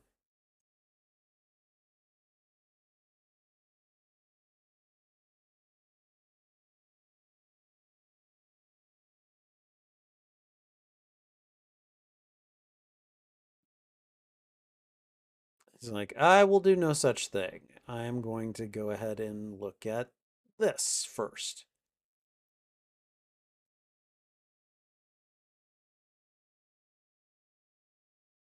Like what? Strapped him to a chair and just started slicing him?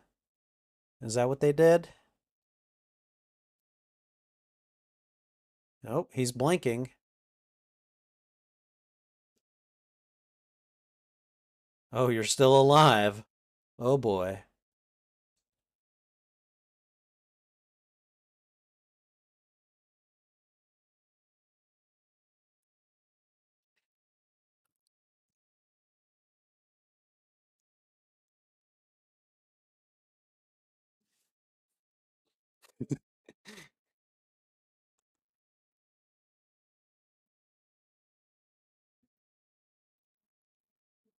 You don't want to deal with a vampire god, I think.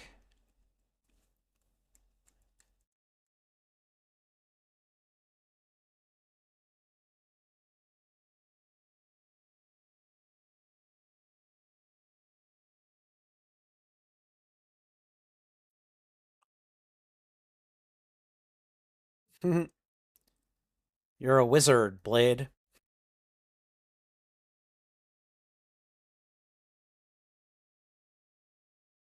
It's like, bullshit, I'm going after him.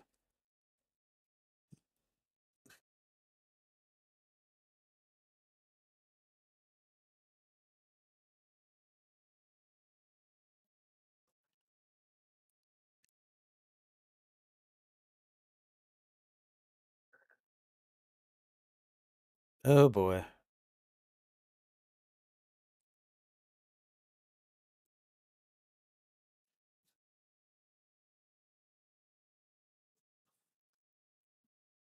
So did they bite him?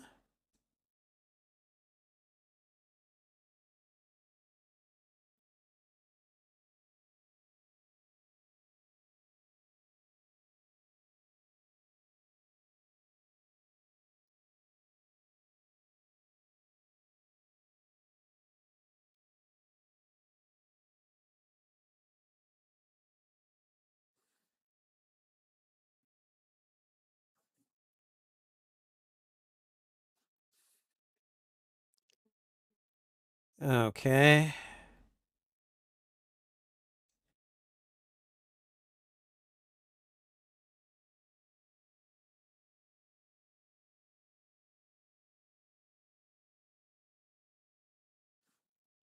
He's like, all right.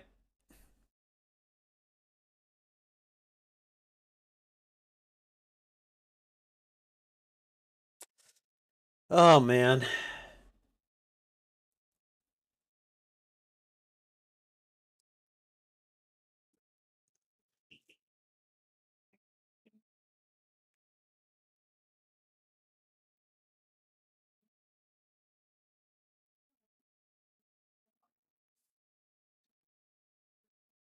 I've got your girlfriend. That's what he's saying. And I killed your dad, basically.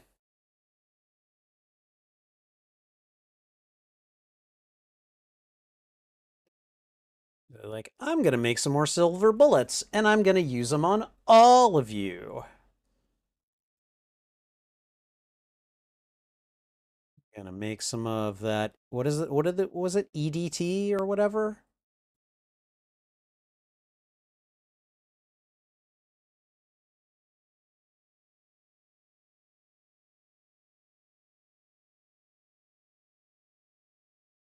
It's like I'm just gonna, you know, armor up isn't quite the right word. Suit up is not the right word.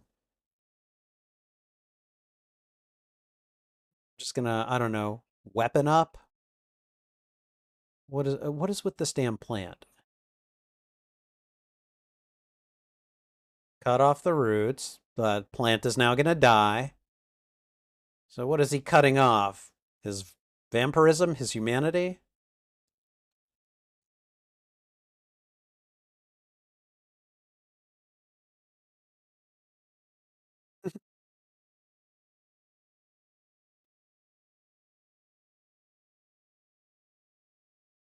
Like, you got something to say? Talk.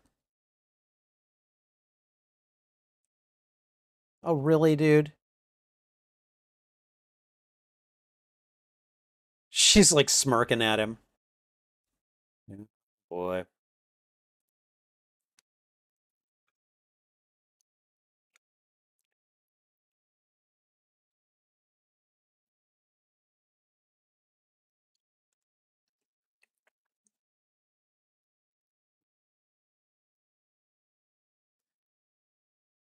Mm-hmm.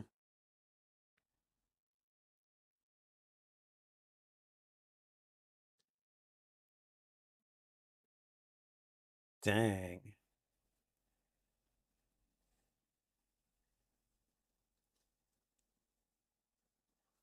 Ooh. That got him thinking.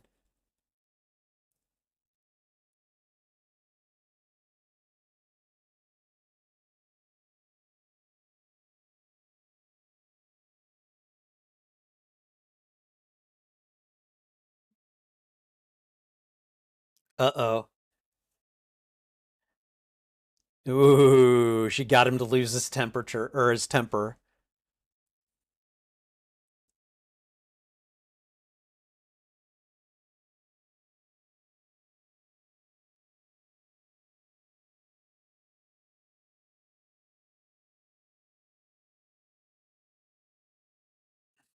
Yep.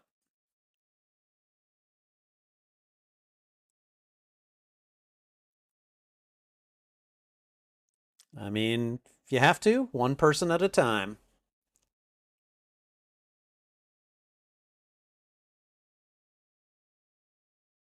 Oh, you have an intruder. You have an intruder. Who's the intruder? I wonder who it could possibly be.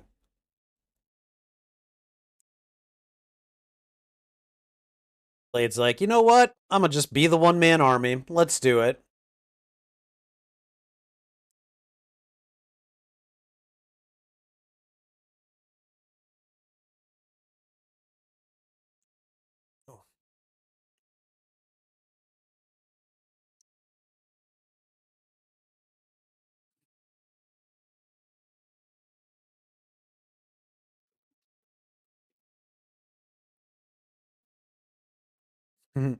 Like, Blade is kind of a badass. You don't want to do this. Never mind, it's happening.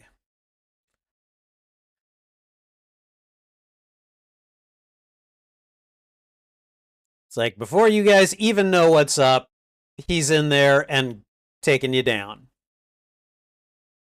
Who's next?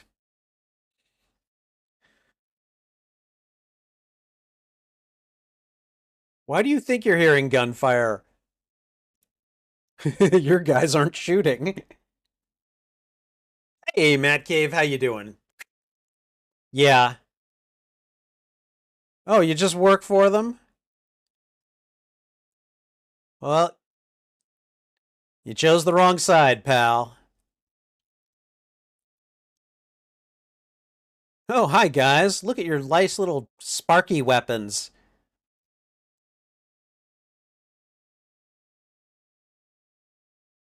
Really?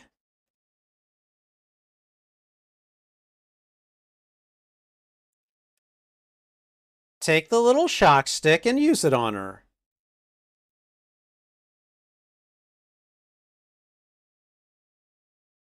Okay.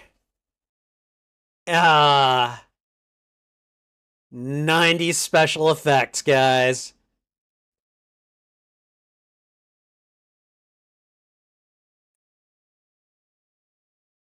Yep. Oh, and I have got a commercial. Hold on. All right.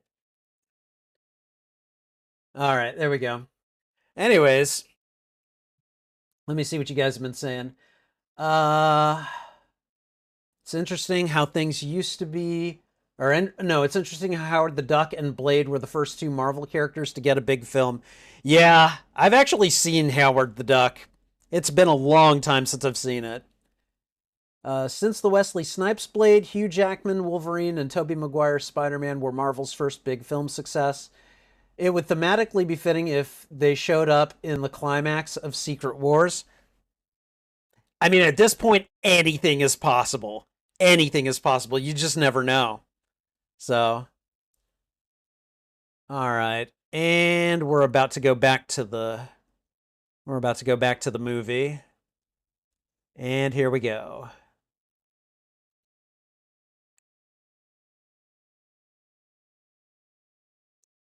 All right.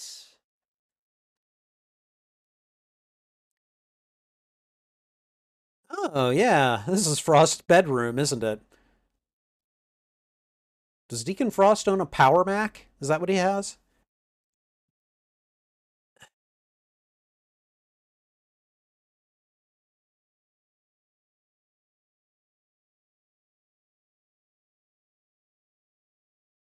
Uh-oh, someone's waking up. I wonder who it could be.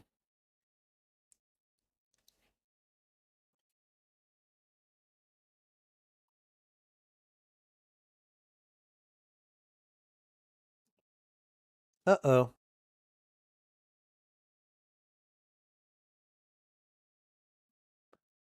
That's his mama.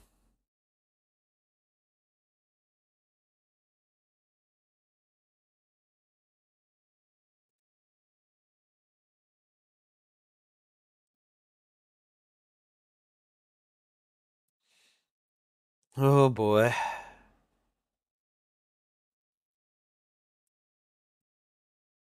Yeah, your mommy's been with Frost this whole time.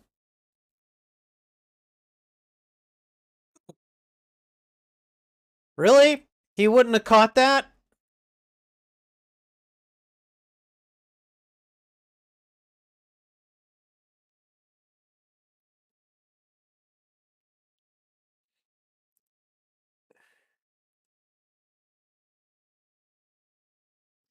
Ooh, the shock sticks are working.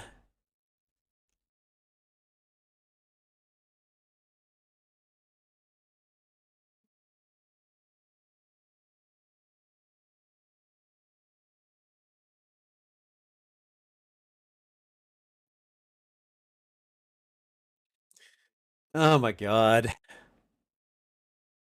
So they knocked him out, and now what are they going to do with him?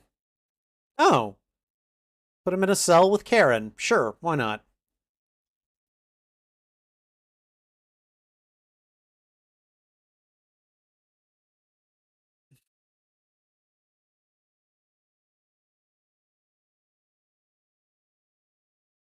If it works.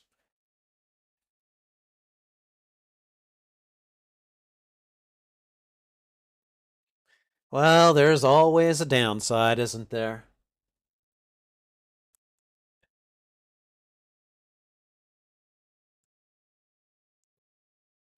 You got to consider it, you know? This is a tough life.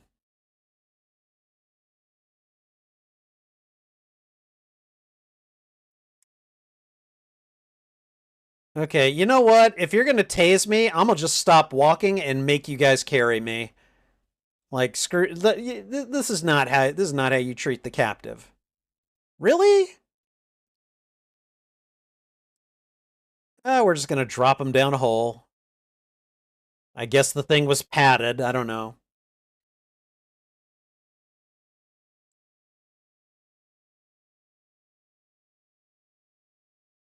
There's always some ritual involving a circle and 12 and blood, you know? There's his mom.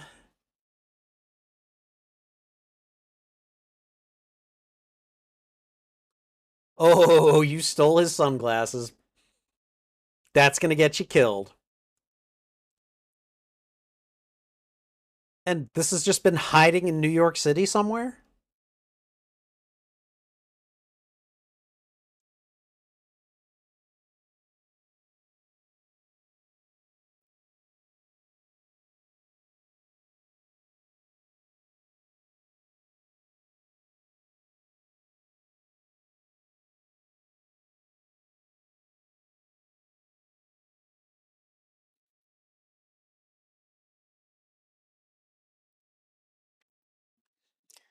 I'm going to summon the apocalypse.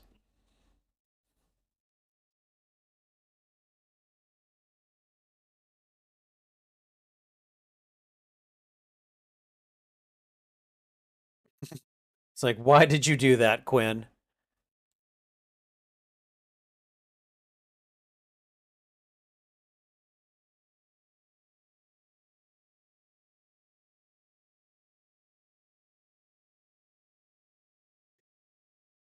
No, you won't.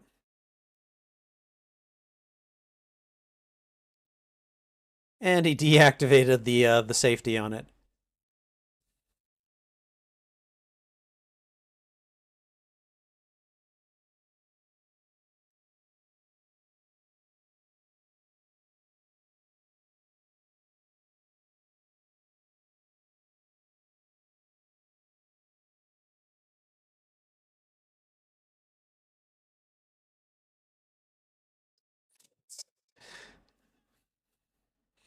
Nice move.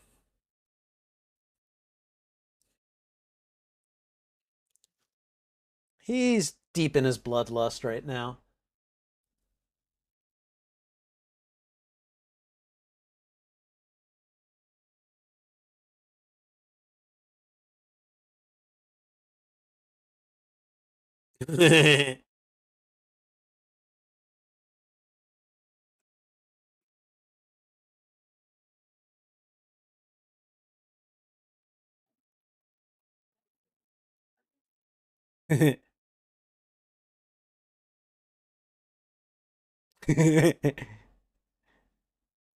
He's like, Frost is like, I'm not stupid, but nice try.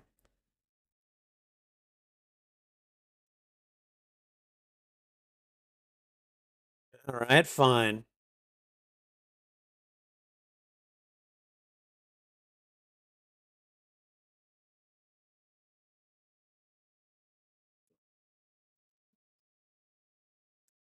Oh. Uh-huh.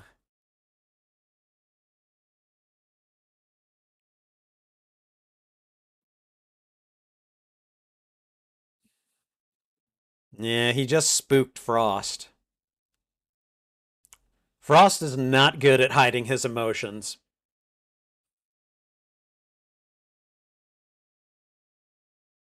So they've taken all of the elders hostage, apparently.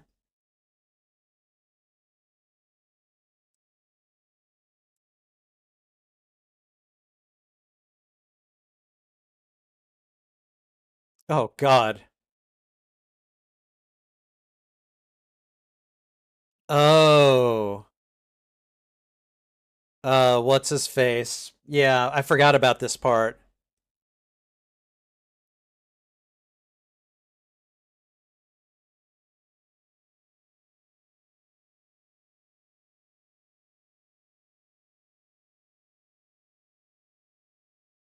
An old friend. It's the old boyfriend, right? And they just leave her for dead, like you do. Oh, okay, pause. I got a commercial.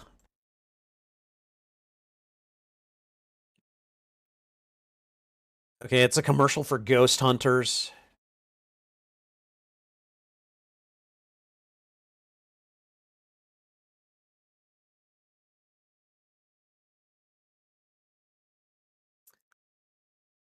Okay. All right, and we are back now.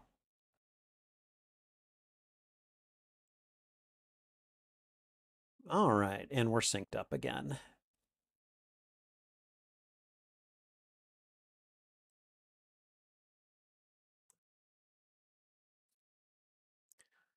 So, oh God.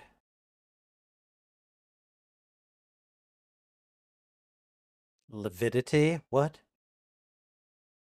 It's her old boyfriend.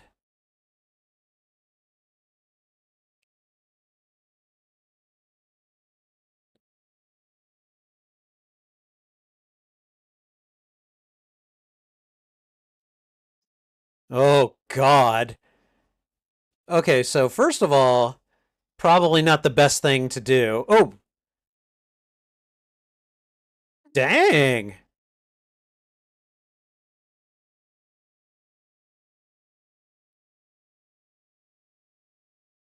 And she's just gonna leave him down there?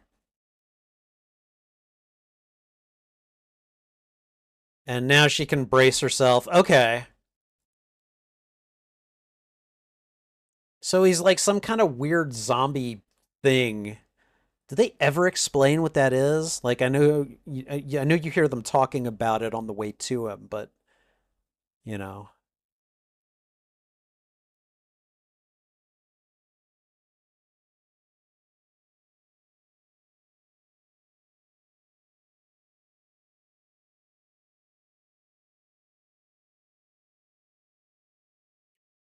mother doing this to her own son, man.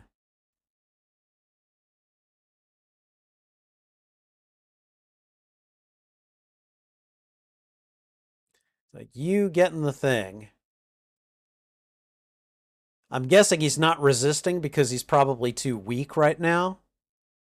I don't know.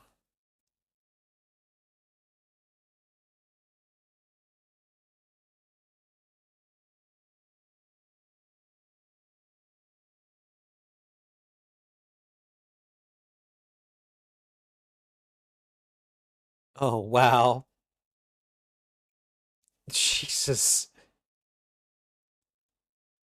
This is just terrible. Yeah. Don't you touch me. You're mocking me.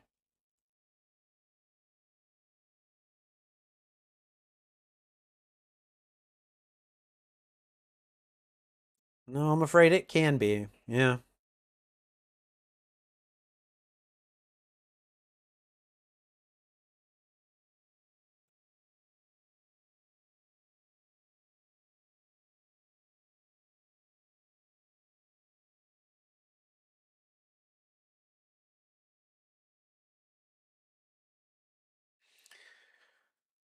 Oh boy. I have no idea how to feel about this. It is very uncomfortable, though.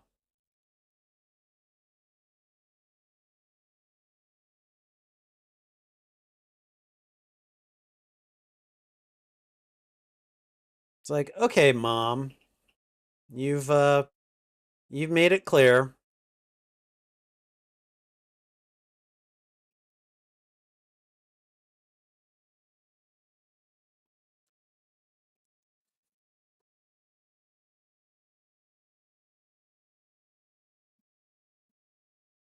This blondie vampire chick, I just find her so annoying. And now we are just gonna drain you of as much blood as we possibly can.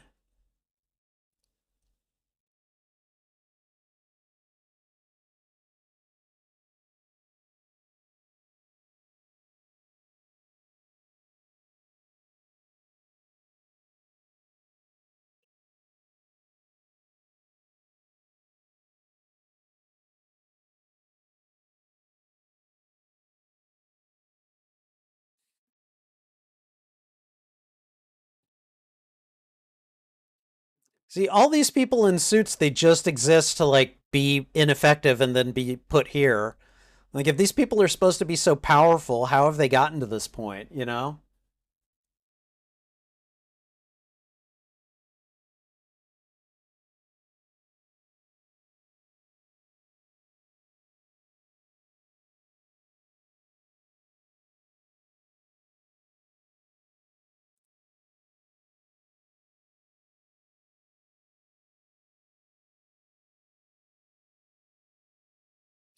Wow. She came up from there like just in time not to get caught.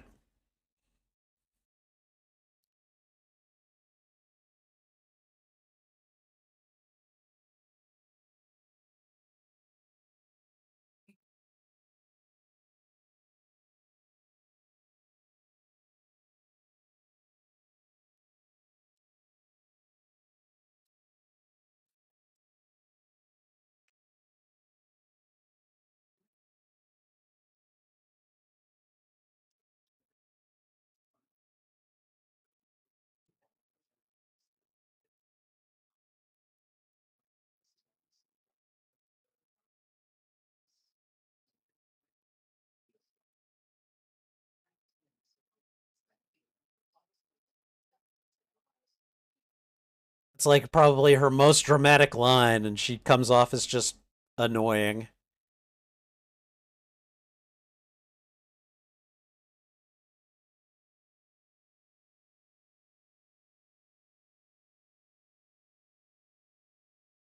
Okay, who's gonna take his place on the glyph, you stupid bitch?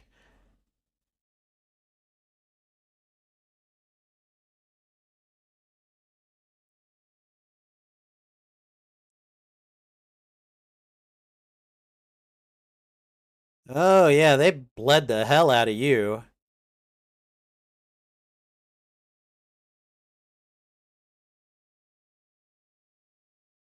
Yep, that couldn't have felt good.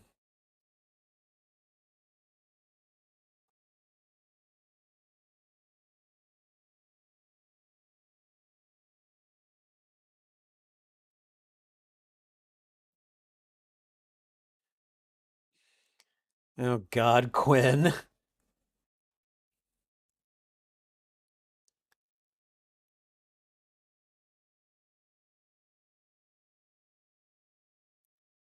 I was gonna say, you can't do much of anything right now, dude.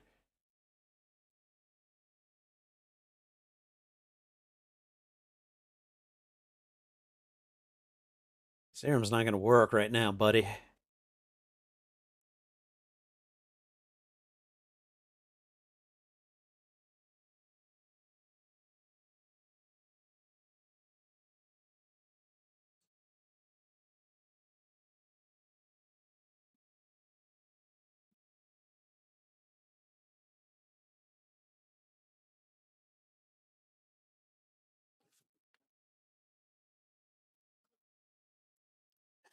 He's like, what?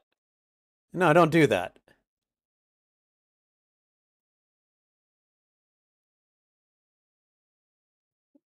Okay, and right as they're having that conversation, I get hit with a commercial. All right.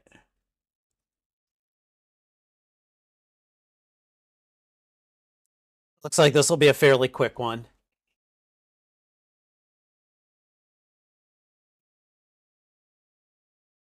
The Star Trek shop, really? All right.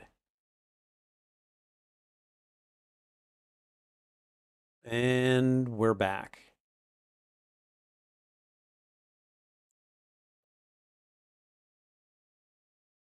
All right.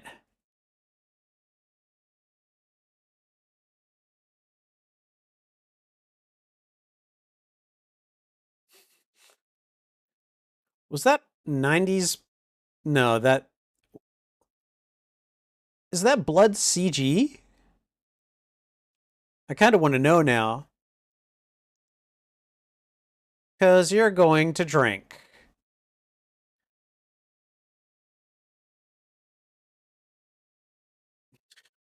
Why does why does Frost need to have his shirt off?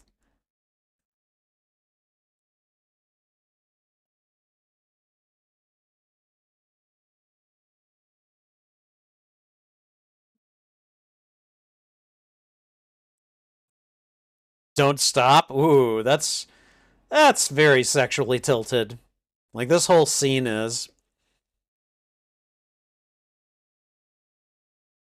The blood is crawling across the ceiling.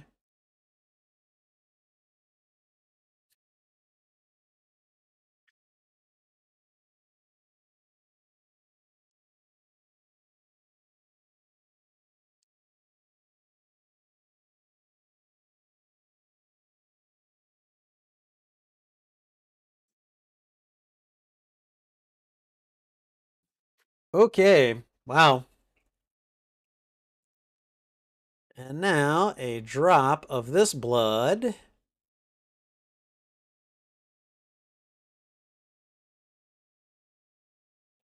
It's gonna what? Fall onto Frost. Wait, who just entered the room?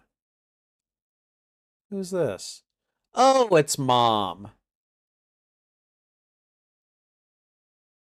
Hello, Mom. Meet my girlfriend. And I'm going to kill you.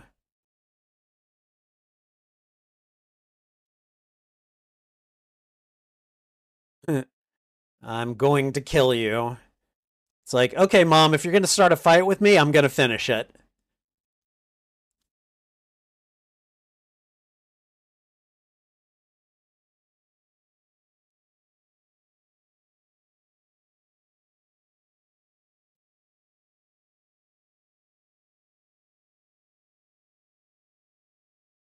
Try it all you. Oh, and Karen is like, I'm not sticking around for this.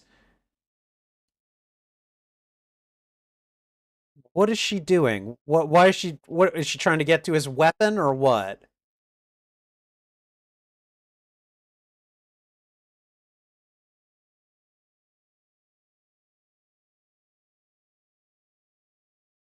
Yes, she is. Okay.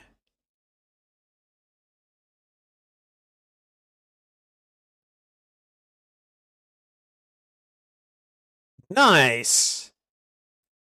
Oh, is that Whistler's gun? It's like she knew what shotgun was there and she went for it. Oh, don't pull that shit. Oh,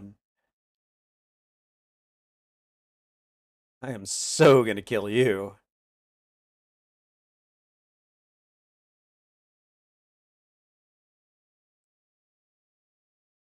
Nice.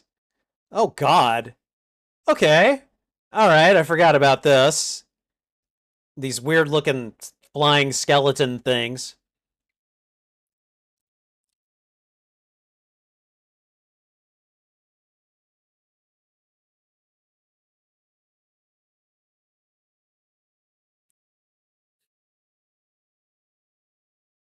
And they're all flying through him.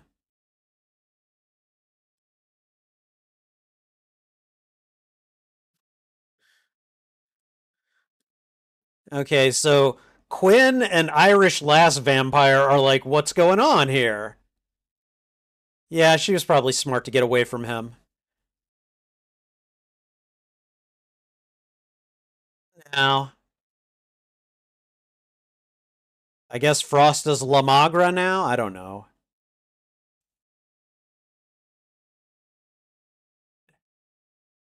Nighty night, Mom. You will scheme against me no more.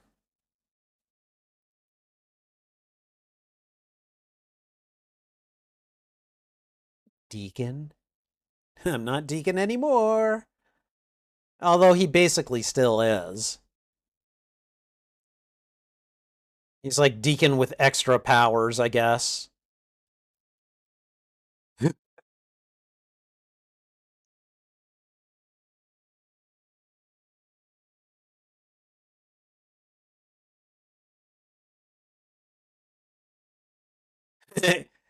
And Quinn is just like taken out. And then we grab the sunglasses and we cue the music. Let's do this.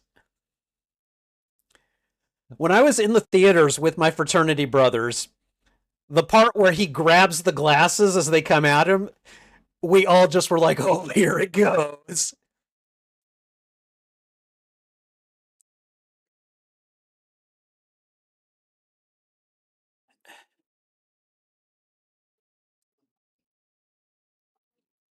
I'm just going to beat up every single henchman you could possibly send at me. Get off this platform. What is he doing?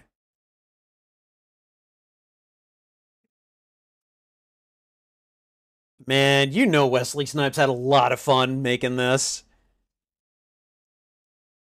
Like, my understanding is that he is a trained martial artist, too, so he's doing a lot of his own fight stunts here. He didn't say he said Frost.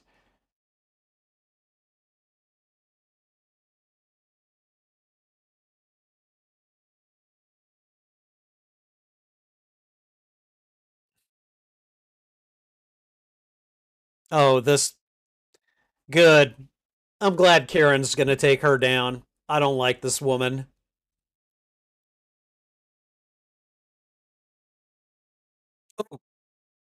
Vampire strength. Hey, you're not allergic to garlic, are you? Your head explode. Love it.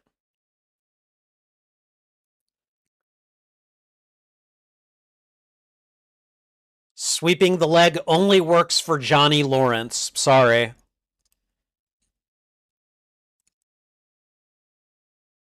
It's like, really? You want some of this?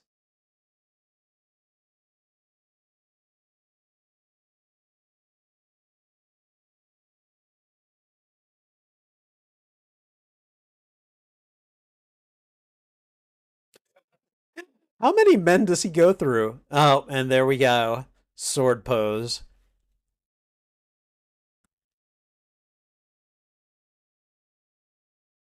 Oh, good. I've been looking forward to this. And here we go. And they're fighting on the circle.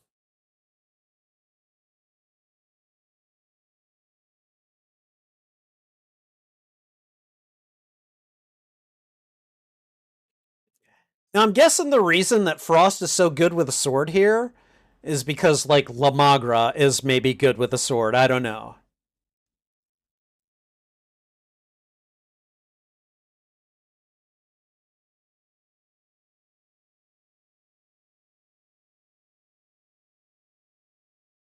But there goes a hand. There goes the body, but it turns around.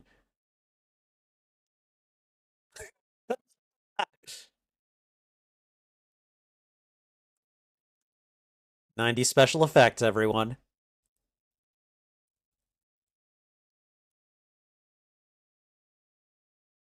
Slicey, slicey, slicey, slicey.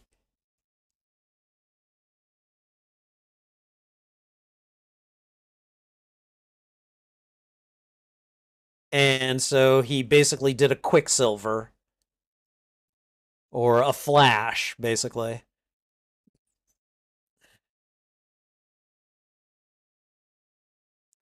Yeah, that's not going to work here.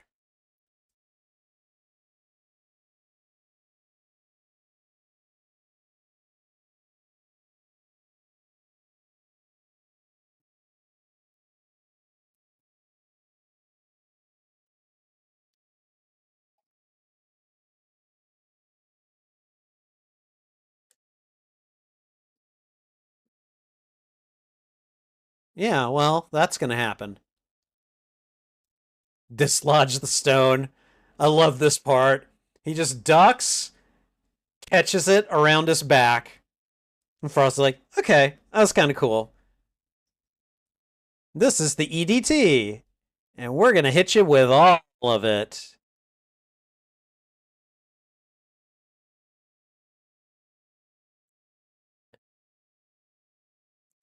And I guess even a vampire god cannot stand up. Love that phrase.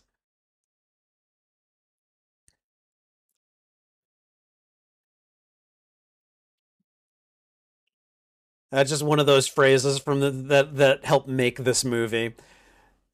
From what I understand, that was not in the script. Wesley Snipes just said it one day and they kept it in. Well, I think more than his head exploded, but you know. Hey, hey Karen, how you doing up there?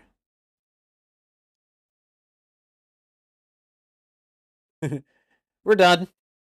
Let's go home. Maybe we'll bury Whistler. I don't know.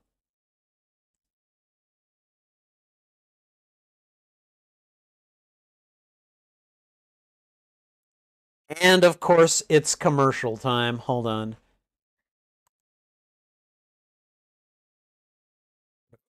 Okay, this is a commercial for Doctor Who.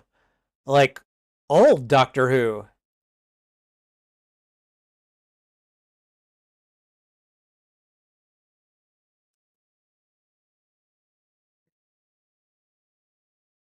I can't imagine trying to watch like all of Doctor Who and get caught up like from the beginning. One, some of those episodes are lost and apparently irrecoverable. And then two, my God, that's like 40 plus years of broadcasts to rewatch. Not saying it's not possible, it is just that would be an undertaking. All right. And we are about ready to go again now. Okay.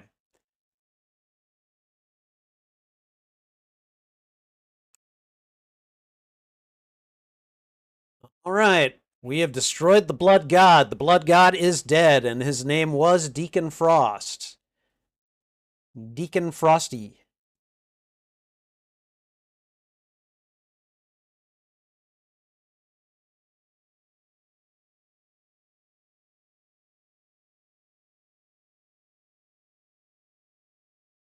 Like, and I still need to fight. Yeah.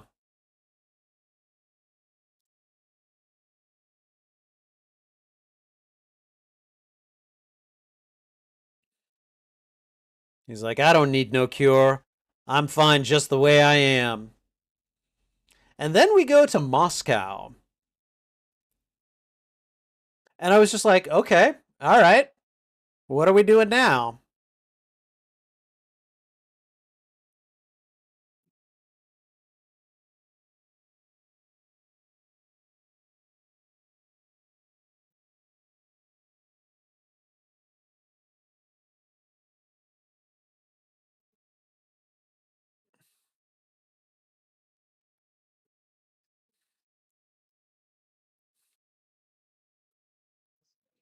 Oh, another clueless person who likes surprises.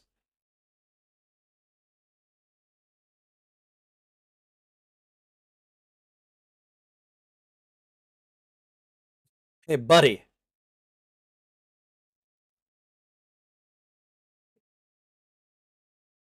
Tovarish.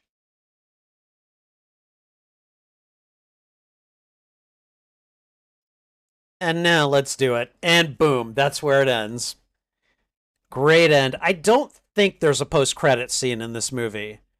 I think this was in the era pre post uh post-credit scenes.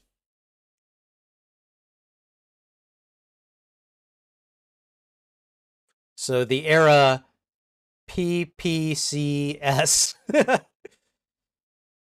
But yeah, always a fun watch.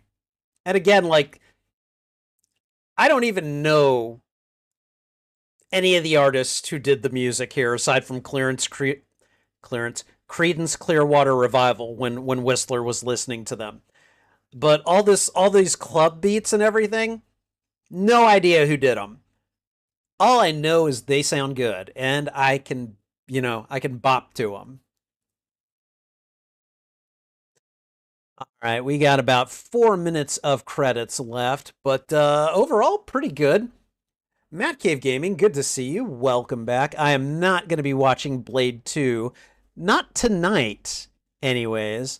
However, I will be watching it this Friday. So come back for that if you want to see because I've never seen Blade 2 or Blade Trinity. So I'm looking forward to watching those.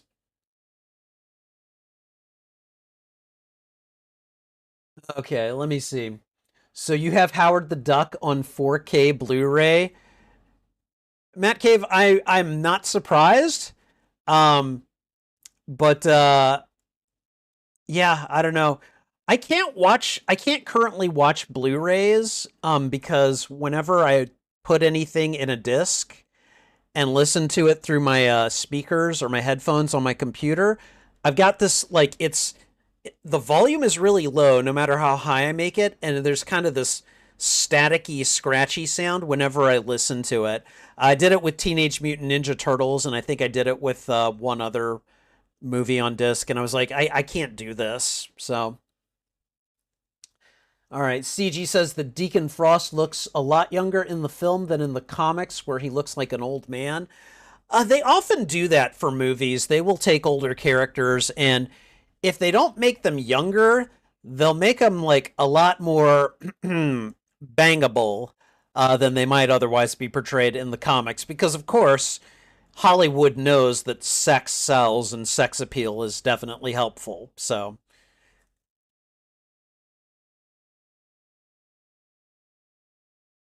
all right. This was good. This was good. Always is. Never surprised.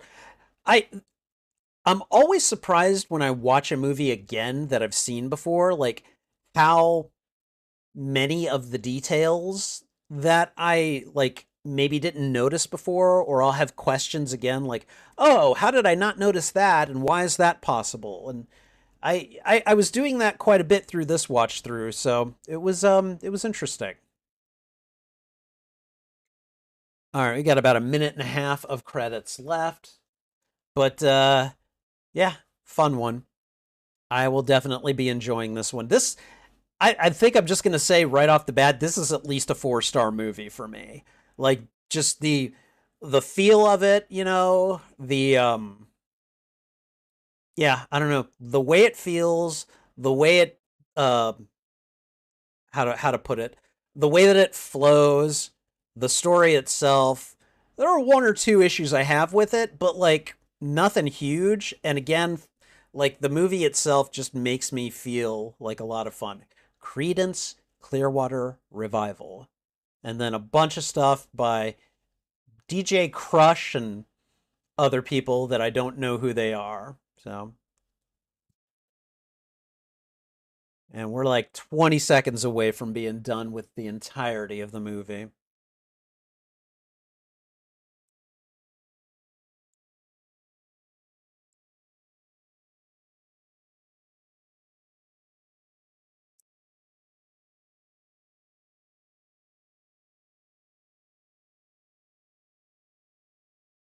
This movie is literally 2 hours and 15 seconds long.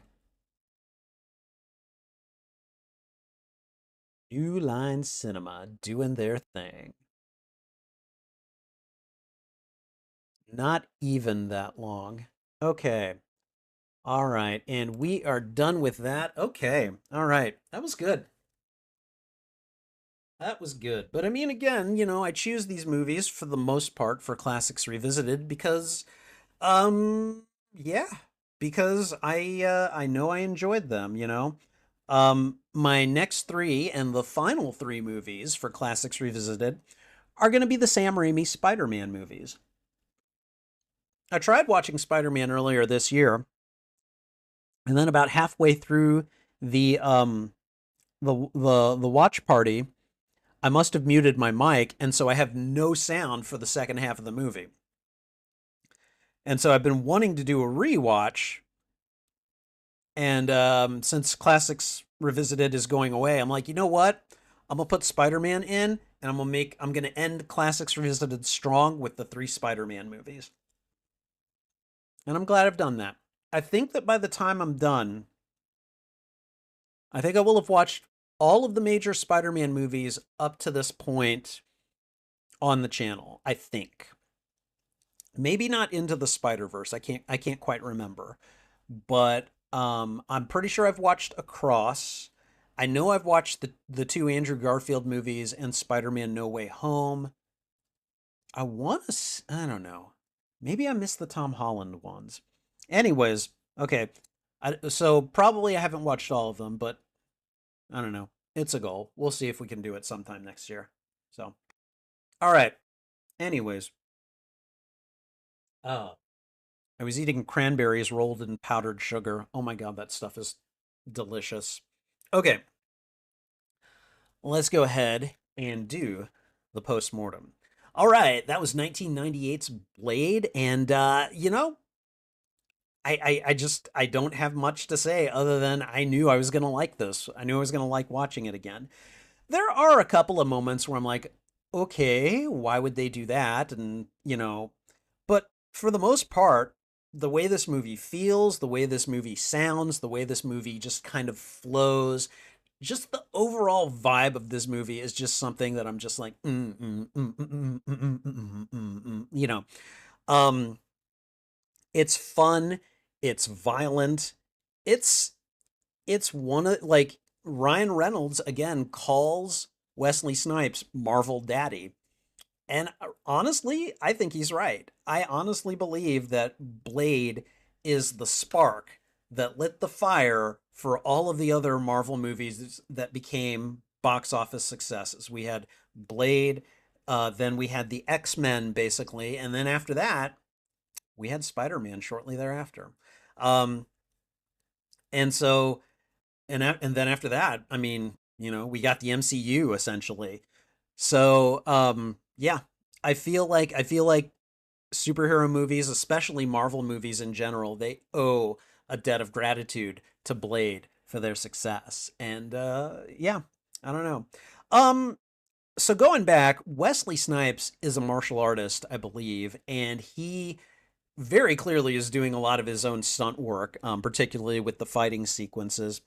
Um, he's always a delight to watch in this movie. Chris Christopherson, I had no clue who he was before I saw this movie. And he just brought Whistler to life. And I was really like, again, like, I, I was just like, oh my God, they killed him off. And Blade let him do it. And it's really interesting, that particular scene, because when Blade says that he won't kill him, Whistler makes him give him his gun and then says, "Okay, now get the hell out of here." And and then shoots himself and drops the gun, you know? And I I was like, "My God, they actually killed him?" But again, he was always fun to watch. I liked the little touches that he gave to his character. And then we had Stephen Dorff as Deacon Frost, who in my opinion, I kind of am I kind of am surprised because I think he did a really good job with this character. And I haven't really seen Steven Dorff in a lot of other high profile movies. The only other movie that I can think of seeing him in was when he was a kid back in 1987 for the movie The Gate, which is a horror film. And it is a straight up horror film. But it is also like a film that features like kids battling the occult. And so it's kind of what I call like a good baby's first horror movie. And but that's the only other thing I can think of that I've seen him in. And I don't know. He portrays Deacon Frost as a young looking man. We don't actually know how old he is in the movies, but he's apparently at least, let's say he's in his, I don't know, late 20s to early 30s when he got bit. The movie was made in 1988, and I think Blade's mother was bit in 1967. So he's at least a good 5 or 6 decades old. Okay. He's young in terms of being a vampire, but he really does a good job of playing someone who aspires to be a leader and whose temper gets the better of him a lot of the time. He's someone who's actually fairly easy to manipulate if you know what to do. And I I keep wondering, like, was that called for by the script, or was that a choice that Steven Dorff made? I'd really like to know that. So, but he does a really good job. And then I don't know the actress who plays Karen Jensen. And I feel like we're not going to see her again. I will be surprised if we see her. Maybe she'll get like a mention in Blade 2 and Blade Trinity. I just have this feeling we're not going to see her again. And if I'm wrong, I'll be pleasantly surprised, but like I just don't know much about her. She was a pretty competent sidekick character for Blade, and she pulled that off pretty well. Um but yeah, like decent cast here. And again, like I don't know. I love the soundtrack. The club mixes, those particular needle drops when you get to the fight scenes make the fight scenes a lot of fun. And I mean, again, when I first saw this movie in theaters, I mean, I was in college and my fraternity brothers and I went to watch it one night together, and we just had a grand old time. I mean, this movie was basically made for us in terms of its energy, in terms of its focus, in terms of what it actually was. I mean, when I went to see Blade with my fraternity brothers, I was like, "Do you guys know that Blade is actually a Marvel character?" And some of them were like, "What?" And I'm like, "Yeah, no, like he's a Marvel character." And he's not like, because I'd seen some of the marketing, and I'm like, is this actually the comic books character? And I was like, oh yeah, I think it is. He's very different in like this movie defines Blade's look nowadays. Like however Blade looks, the sleek black jacket, the sunglasses, the black leather, the swords and guns and everything. This movie is what defined it. The makers of this movie had a very distinct vision of what Blade was going to look like. It's so different from how Blade looked in the comics previous to this. Um, just look for comics. Just look for Blade comics before 1998. You'll see that like one, I don't think he was popular enough to have his own comic until the movie came out. Maybe. Um, I don't know. Maybe he was getting popular before then. Because, like, I think in Spider Man, the animated series, which I think is like early 90s, maybe mid 90s, because Blade is late 90s. But, like, he did have, like, a dark jacket and everything, but he just didn't look as cool as he looked here. I don't think he was wearing sunglasses. And he was a lot more like somber of a character. This one is just stoic and badass, and I'm gonna tear you up, and there ain't nothing you can do about it kind of character. And so there's definitely an aura to the Blade character that is owed a heavy debt by this movie. And like it just resonated so well with audiences. People were like, that guy is cool. I want to see another movie with him in it. And of course, having Wesley Snipes in the role helps as well. So, but and I don't remember when, because I know that Wesley Snipes went to prison for a while. He went to prison, I think, for tax evasion. Uh, Hold on. When was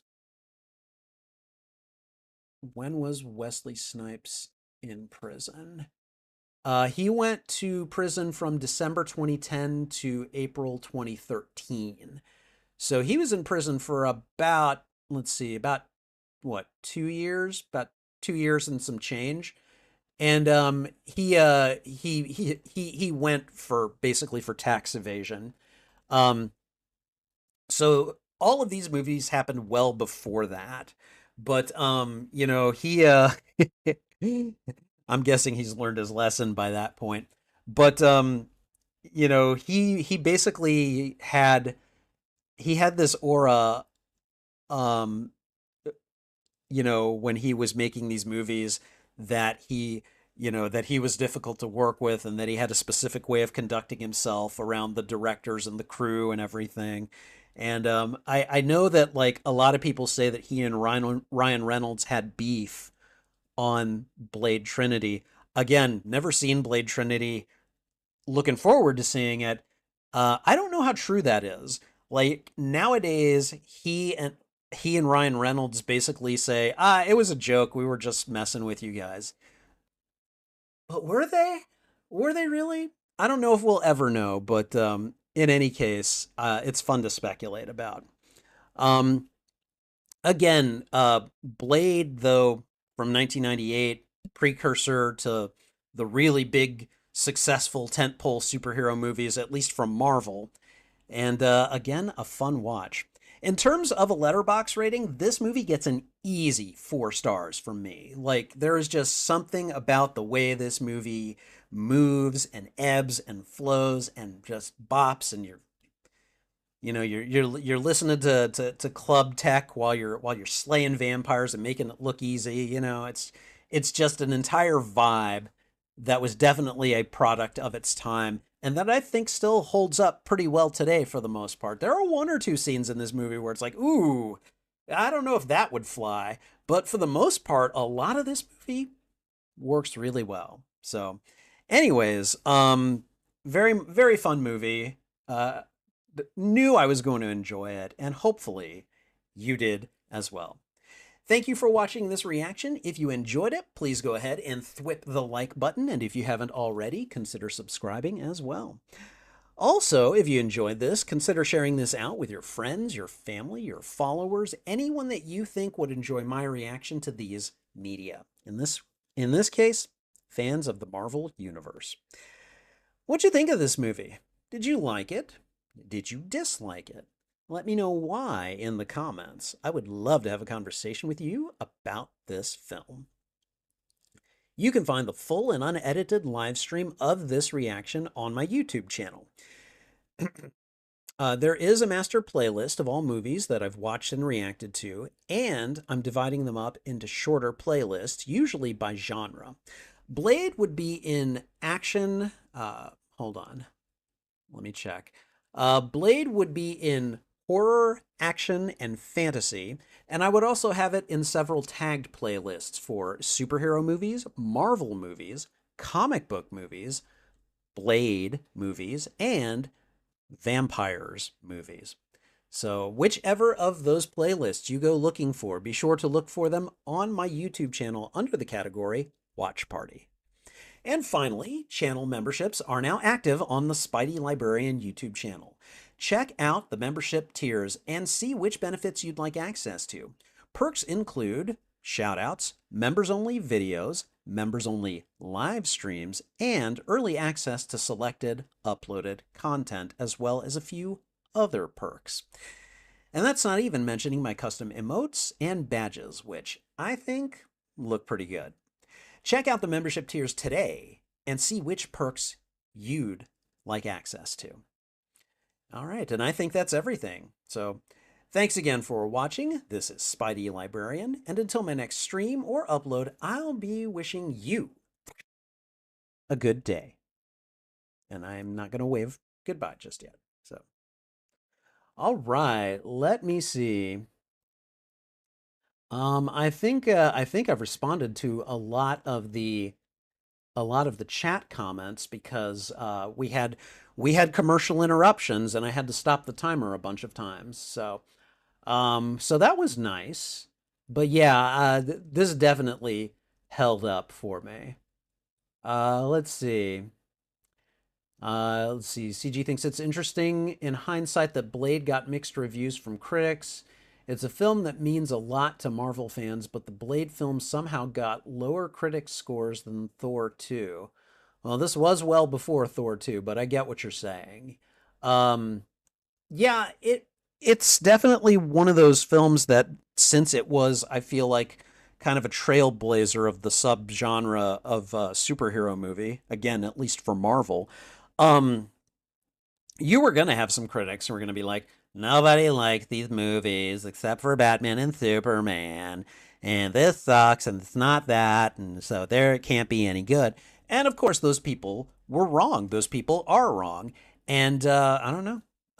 At this point in time, I think Blade pretty much speaks for itself. So, all right, let's see. Yeah, you're interested. Yeah, I think I saw Blade in the comics before I saw him in the Spider-Man cartoon. So, you grew up seeing the X-Men and Spider-Man films at an early age, but didn't see Blade. I think that you missed out on the Blade films because they didn't seem appropriate for you. Okay. Um,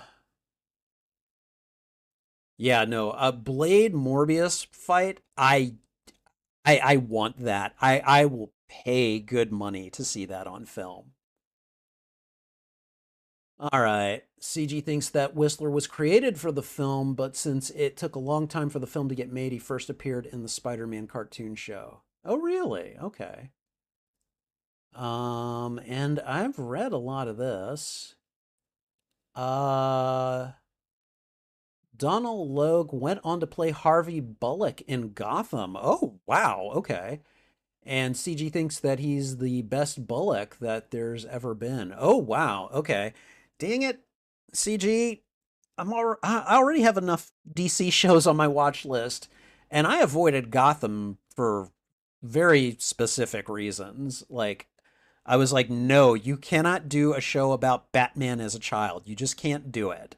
And I think Gotham took the wrong approach, trying to line up, Selena Kyle and the Penguin and Joker and and I'm just like, God, you're gonna tell me that they knew each other as kids now, or I don't know that they went that direction, but like, again, trying to make all of this connect from his childhood. I had such issues with it that I never watched Gotham. So, uh, Kojo says that the Crow reminds him of Blade a little bit, a little bit. Like the Crow predates Blade by about 4 years, and I would argue that the Crow like kind of gave Blade the guiding light. Like it's like this is a comic book movie and it's a pseudo superhero movie. It's a revenge movie and it's a supernatural movie, but like it definitely had its own kind of established cult following that really made it successful, especially after the fact. Um, I'm glad they didn't try to, I'm glad that, you know, Wesley Snipes didn't die during the making of Blade to try to make it give it some mystique. But, you know, okay. And then I think I've just read most of the rest of these. So I've heard good things about Blade 2, but Blade Trinity has an infamous reputation. Okay. Yeah, and a lot of this we've already seen. So, all right. Lydia fell asleep and then felt like she slept for a week. Good. Good. Hopefully you're feeling better then. All right. But this was fun. I'm going to head off, guys. Thank you for being here. I appreciate it very much. Take care. This is Spidey Librarian. And until my next stream or upload, I'll be wishing you a good day. Bye.